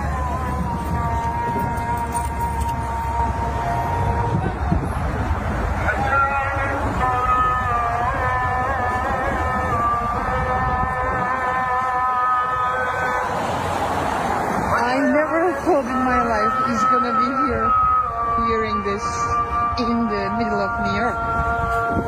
Good. that a prayer call or something? That we're Call it here? a prayer. Okay, well, I'll tell you what. If I hear that around my house, those speakers will be destroyed in 30 minutes. I will absolutely do it myself. It won't even take me that long. Well, it might take me 30 minutes to find out where they are. I'll take them down. Period. Try it. Try me. Yeah, and by the way, this is New York City, where 3,000 of our brothers and sisters were murdered by people that ran airplanes into the World Trade Center, where it took almost 20 years to build Freedom Plaza. Yeah, so we forgot already. We didn't forget. They stole our elections and created an environment where it allowed them to do what they did. You had the Patriot Act. You had other things that they passed while they were stealing elections right under our noses. This is slavery. This is in bondage, and frankly, it's evil. It's absolute evil. But I do have some good news for you. Okay. You know, they did that same thing in Minneapolis and Dearborn, but something is about to happen. Here is Tim Waltz has something to say to us. Let's play it.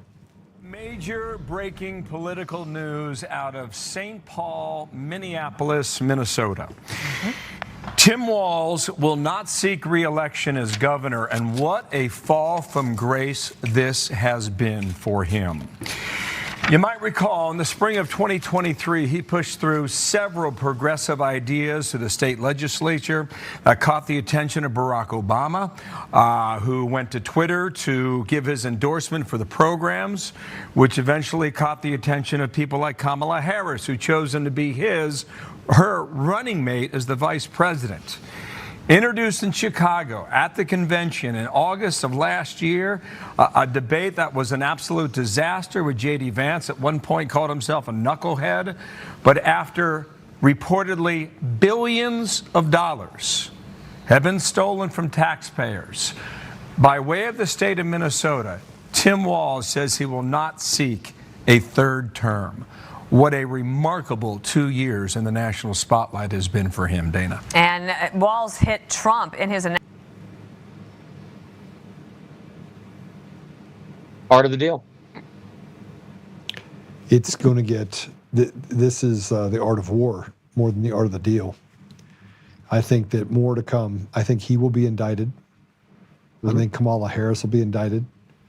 I think Governor Newsom will be indicted. I think Jared Polis will be indicted.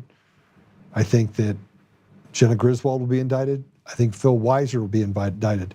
I think Dan Rubenstein will be indicted. I think Matt, the judge up in Mesa County, will be indicted. I think the judges in the case that I'm doing, Matthew Barrett, the cases in our case related to, the Antifa judge that basically marched in the Antifa rally. Yep. I think she's going to be indicted. I think there's going to be a lot of indictments of people that have committed crimes, that have participated in this conspiracy to destroy our country and destroy our state and to victimize people and act with impunity. I think it's coming. We don't have a choice. We have to. And I think fraud has everything to do with it. They've defrauded the American people over and over and over again. Here's the Somali daycares in one photo.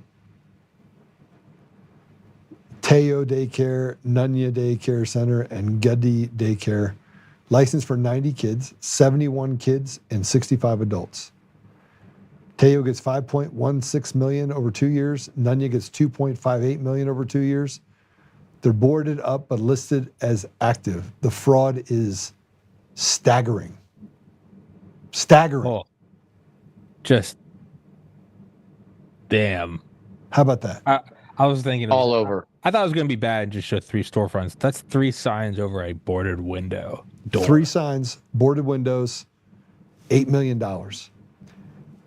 I personally am on I don't think Americans should pay income tax. I think property tax should be finished. I think we should get to a place. Refunds. I bet you we could cut our budget by 70%. We could cut our federal budget and have no visible difference. No, that's correct. What would be different? Nothing. 13 aircraft carriers. All fine. Yeah. Border Patrol, weather, National Oceanic Services, Los Alamos, Livermore. Nothing different. Nothing different. The amount of fraud and the people that have committed that fraud. You know, I put up a post, and I will just read this to you to get your thoughts on it, and then we'll close out with you. But I really want to get your thoughts on a post that I put up where I asked a question, right?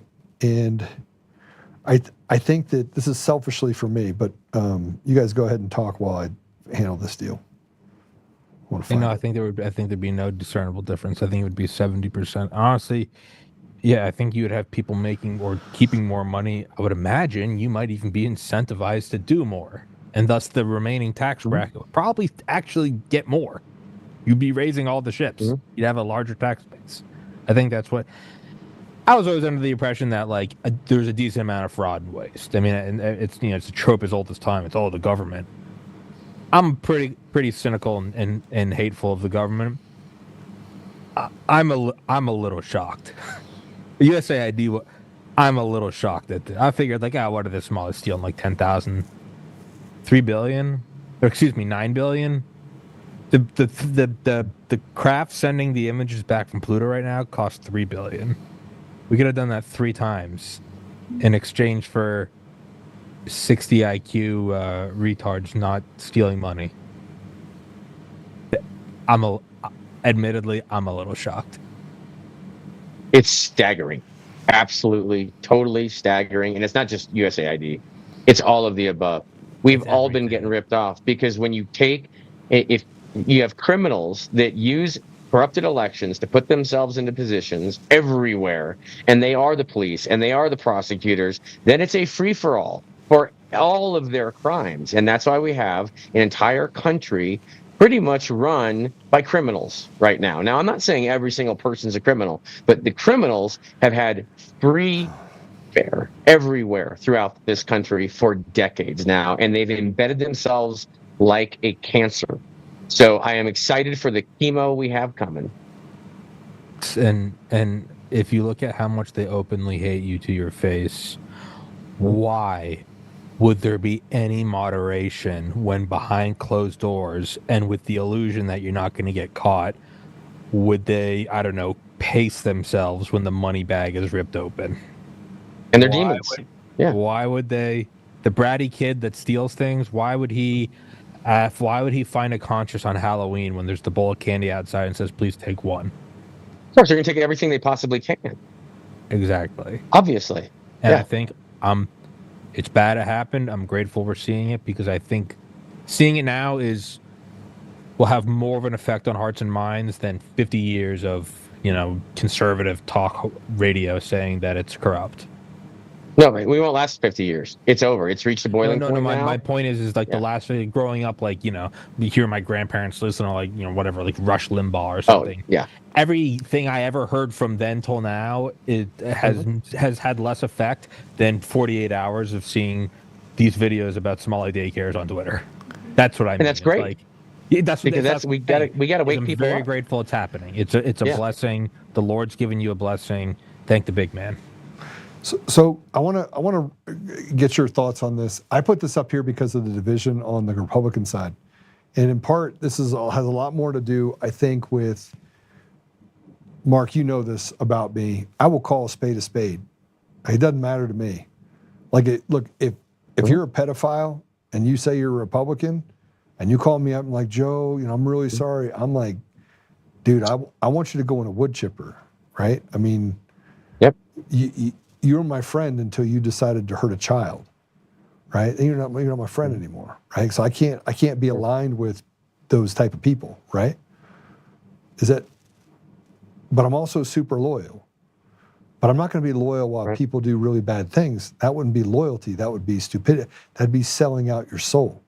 At the same time, I don't think that loyalty and honor means that you have to belittle each other. And we spent a lot of time on the one person like Dave Williams.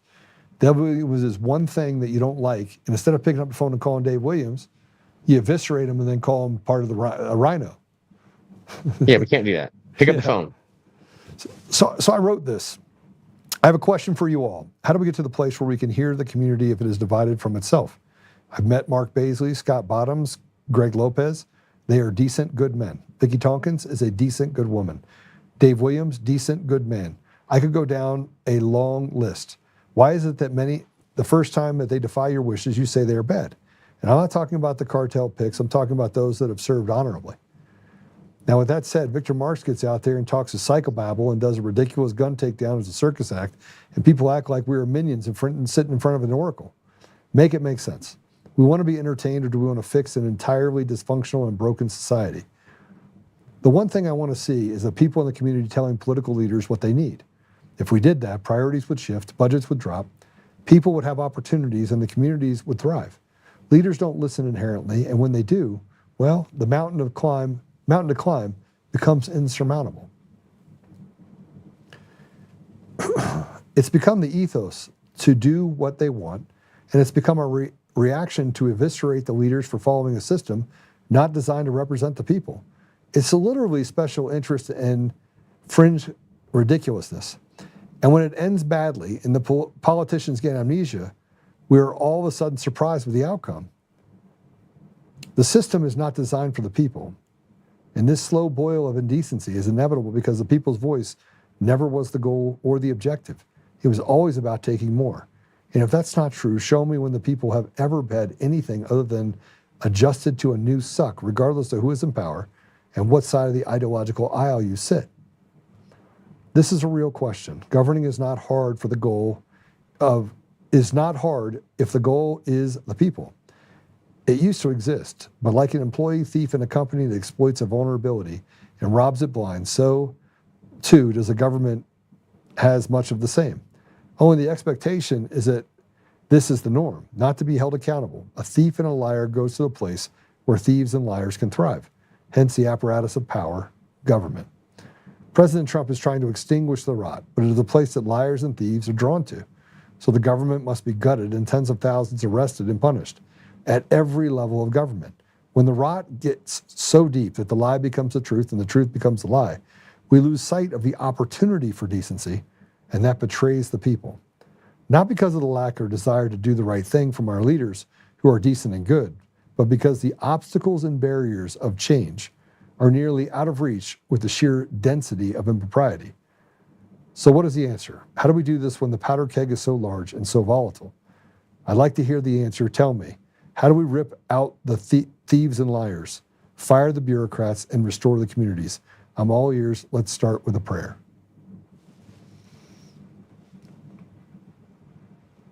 Well put. Thoughts? It's genuine. People are hurting. They're hurting all over the place, and they can relate to that.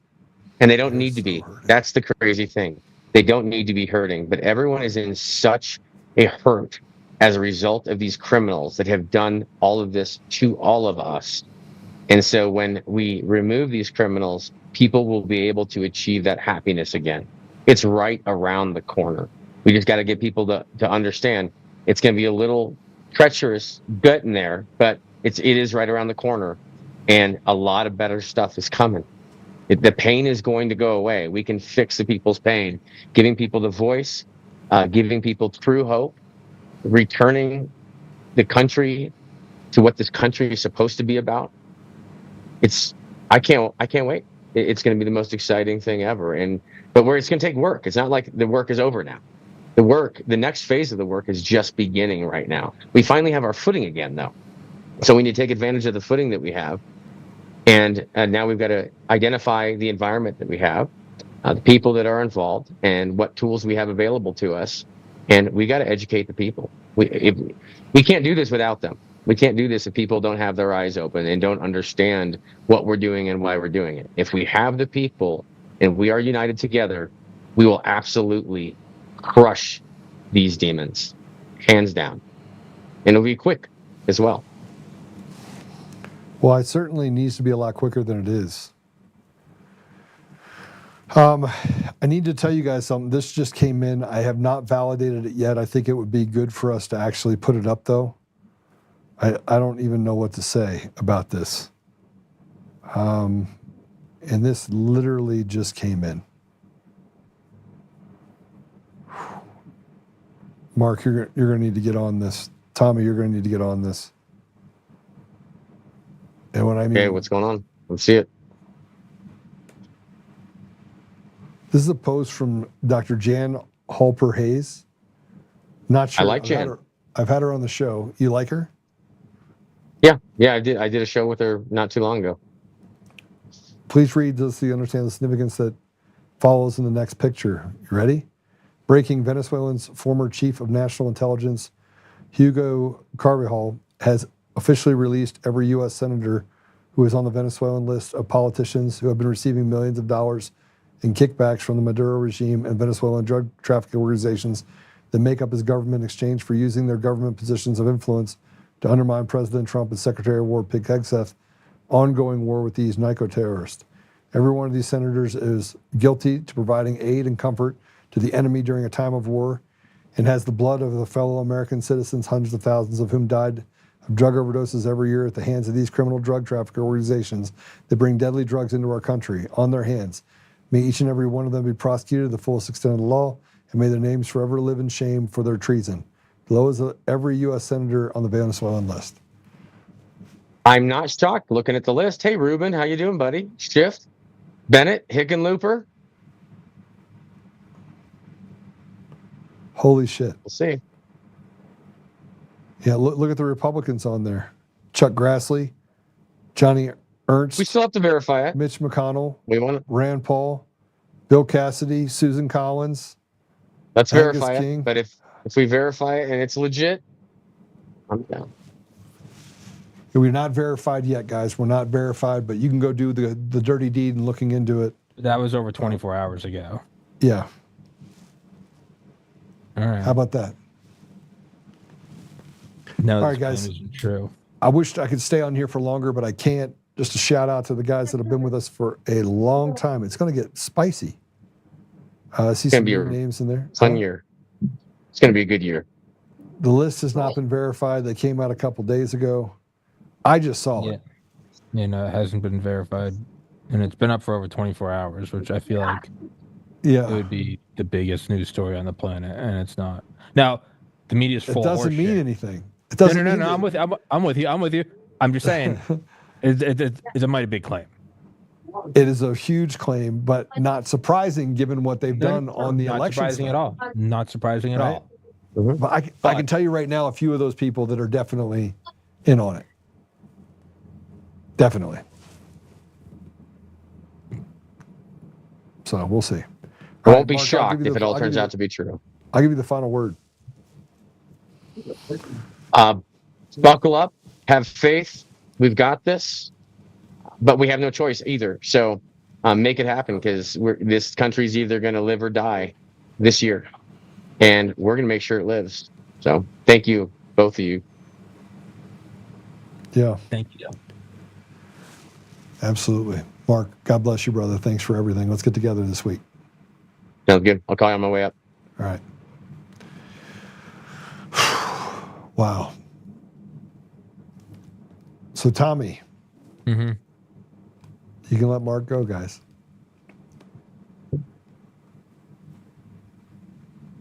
There you go. There you go. Put Tommy back up. Where's he at? Tommy leave? Did Tommy go? He's there and talking. All right. Guys, all right. So Mark is one of my favorite people, just so you know. And I got to tell you, he's a stud. He's a stud. He's been kind of the one to call me and says, Joe, you good? And I'm like, no, I'm not good. I want to hurt somebody. He's like, Joe, you can't hurt anybody. I'm like, I can't or I shouldn't. I got a list. It's been a powerful 5 years, Tommy. Powerful.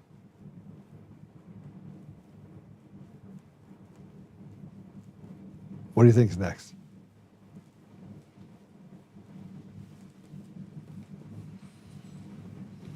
A slow and continual positive trend, I think. I don't think it's going to be nirvana and utopian, but I also more and more am confident that it's moving sternly in the correct direction, backed by it's a big thing to go and nab Maduro. That's That's the gold to the currency. That's the backing to the, the hopium that something's going to happen. They kidnapped the president. That's... They didn't kidnap him. They went in and took out a war criminal. They kissed him on the mouth. I don't care. You can call it whatever you want. Delta Force raped him. I don't care. They grabbed him. He's back here. That's insane. And 40 mercenaries got put down quick. Actually 43 if you believe this report. So I'm positive that things are moving in a good direction. And it's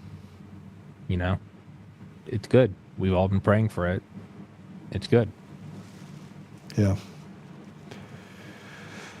All right. Somebody said that we're getting cut off. Guys, you can hear me, right? Everybody can hear me? Yeah, but they can hear me there? They're saying that it's frozen. I go, I don't think it's frozen. Yeah, not frozen. This is where they basically mess with our feed over there at Rumble. All right. Let me just say it this way. Google Podcasts, Apple Podcasts, Spotify, Pandora, iHeartRadio, TuneIn, and more. You can catch us on untamednation.com. You can follow Tommy. You can follow me at Joe Oltmann. I got my old handle back, and they did not give me all my people back. So I did not get all my followers back, but they gave me back my handle at Joe Oltmann. So I get to keep that, which is really good. Yeah. Susan Rice, good to see you. The good Susan Rice. Yeah. Peeing on, watch yourself out there. I'm head on a swizzle. Swizzle. Sizzle. Swizzle. Just stroking out. Yeah. Head on a skizzle. Skez on a hizzle. Swizzle. Anthrax Part 2. Yeah, no kidding. It's going to be good. Oh, it's a swizzle. It's not a swivel. It's a swizzle. It's not a swizzle. It's a swivel. I mean, it's not a swivel. It's a swizzle.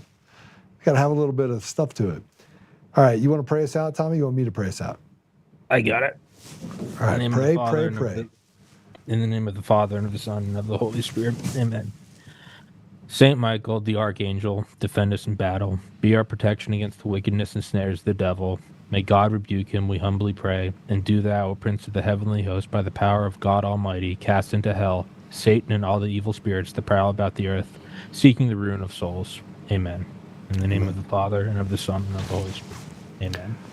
I love that. I want to tell you guys everything that everything's going to be all right. It's going to be all right. We're going to be good.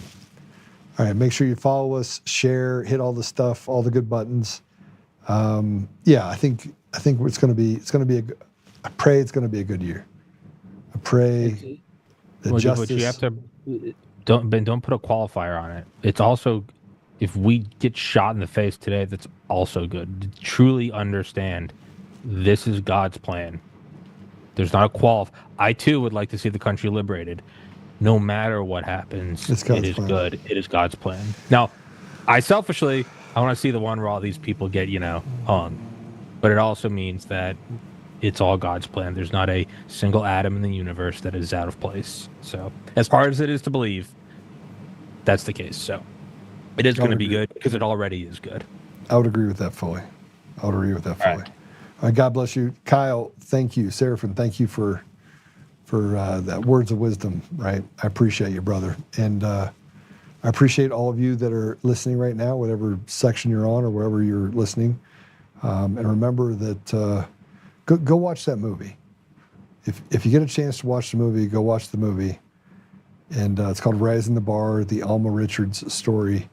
I think the most powerful part about it was the prayer, and that what was able to be accomplished with prayer. So we have to get back to the pray, stand, speak, act. Always come back to prayer. I am guilty as charged for letting anger get the best of me at times. And that just happens when you just feel like, I guess you just feel like you're losing. Man, I wish that I just could set it aside. I hate seeing evil win. So, but we know things take time. It all happens in God's time. We'll wrap it with a great meme I saw, and it's God with his hand on his back, and it's when God chose you to carry out his plan, he already factored in the fact that you're gay and retarded. So you were going, God, I have all these issues. Going, I know. I read the dossier. Yeah, you're good. You're good. It's like, all right. He already took into account everything that is you, and he still chose you. So yeah, I gotta run, Joe. All right, brother. take care. God bless you guys. God bless We'll see everybody. you guys soon. Oh, by the way, dude, you got the new song? Did you guys get the new song? You got the new one? All right. Okay, good. Play that too. All right. God bless you guys. We'll see you soon.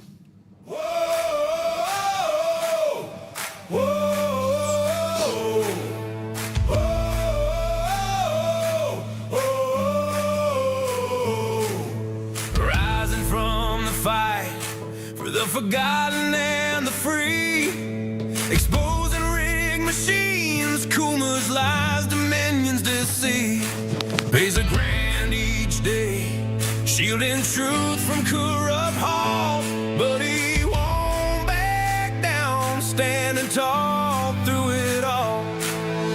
Martin, Tina Peters break the chains that bind her tight, hand count votes and one day bring the fraud to light. No more mailing scams, no machines to steal the night, restore the people's voice, make Colorado right. Governor Oltmann, lead us bold and true, badass for the have-nots, fighting through and through. Abolish property tax, cut the tolls away, shrink the bloated state, let the people have their say. Enrollment, it's our rally call, truth and freedom rise and watch the tyrants fall. Untamed Colorado, strong and proud, we'll be one man for the people, set our great state free. Help the single moms, bring back trade school strong, opportunity for youth, where the brave belong. Audit every NGO, ban the wolves that roam, reclaim our stolen land, bring the power home. Eric Kuma's fraud, Dominion's rigged design, expose the stolen votes, cross a dangerous line. No more victimhood, no chains on you and me. He's running for governor for real liberty. Smash the fraud machine, pardon heroes jailed for the have-nots. Rising truth will never fail. One warrior defies the corrupt elite. Colorado reborn, strong on our feet. Governor Oltmann, lead us bold and true.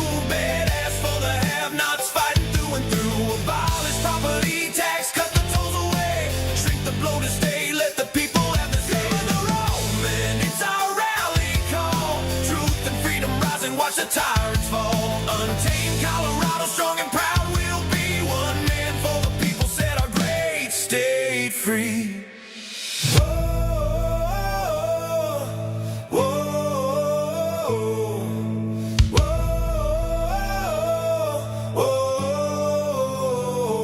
Governor Oltmann, lead us bold and true. Governor Oltmann, freedom forever, Colorado rise.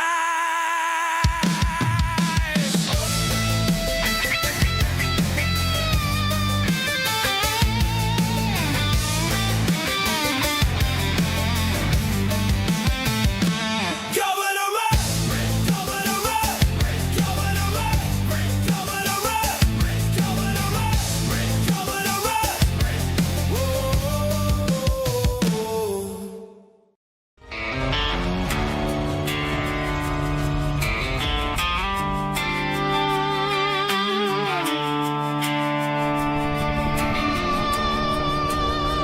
rise up untamed, in the heart of the fire where the wild ones roam. Joel Oltmann's calling, bringing truth back home. From conservative daily to this untamed fire, we shatter the silence, lifting spirits higher. No chains can hold us, no lies can prevail. Authentic and fearless on this rugged trail. Patriots gather under stars and stripes. Untamed nation, igniting the nights. Untamed nation, let the truth roll out in this land of the free. Standing proud from sea to shining sea, we won't back down. Catch the fire, wear the crown. Untamed nation, it's our battle song, motivating hearts where the brave belong. Yeah, untamed and wild forever.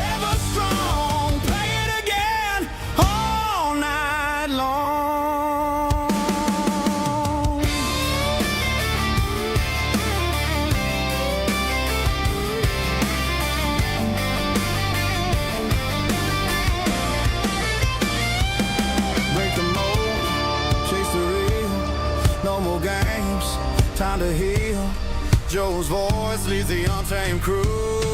Truth matters through and through. Untamed nation, let the truth roll out in this land of the free. Standing proud from sea to shining sea, we won't back down. Catch the fire, wear the crown. Tame nation, it's our battle song, motivating hearts where the brave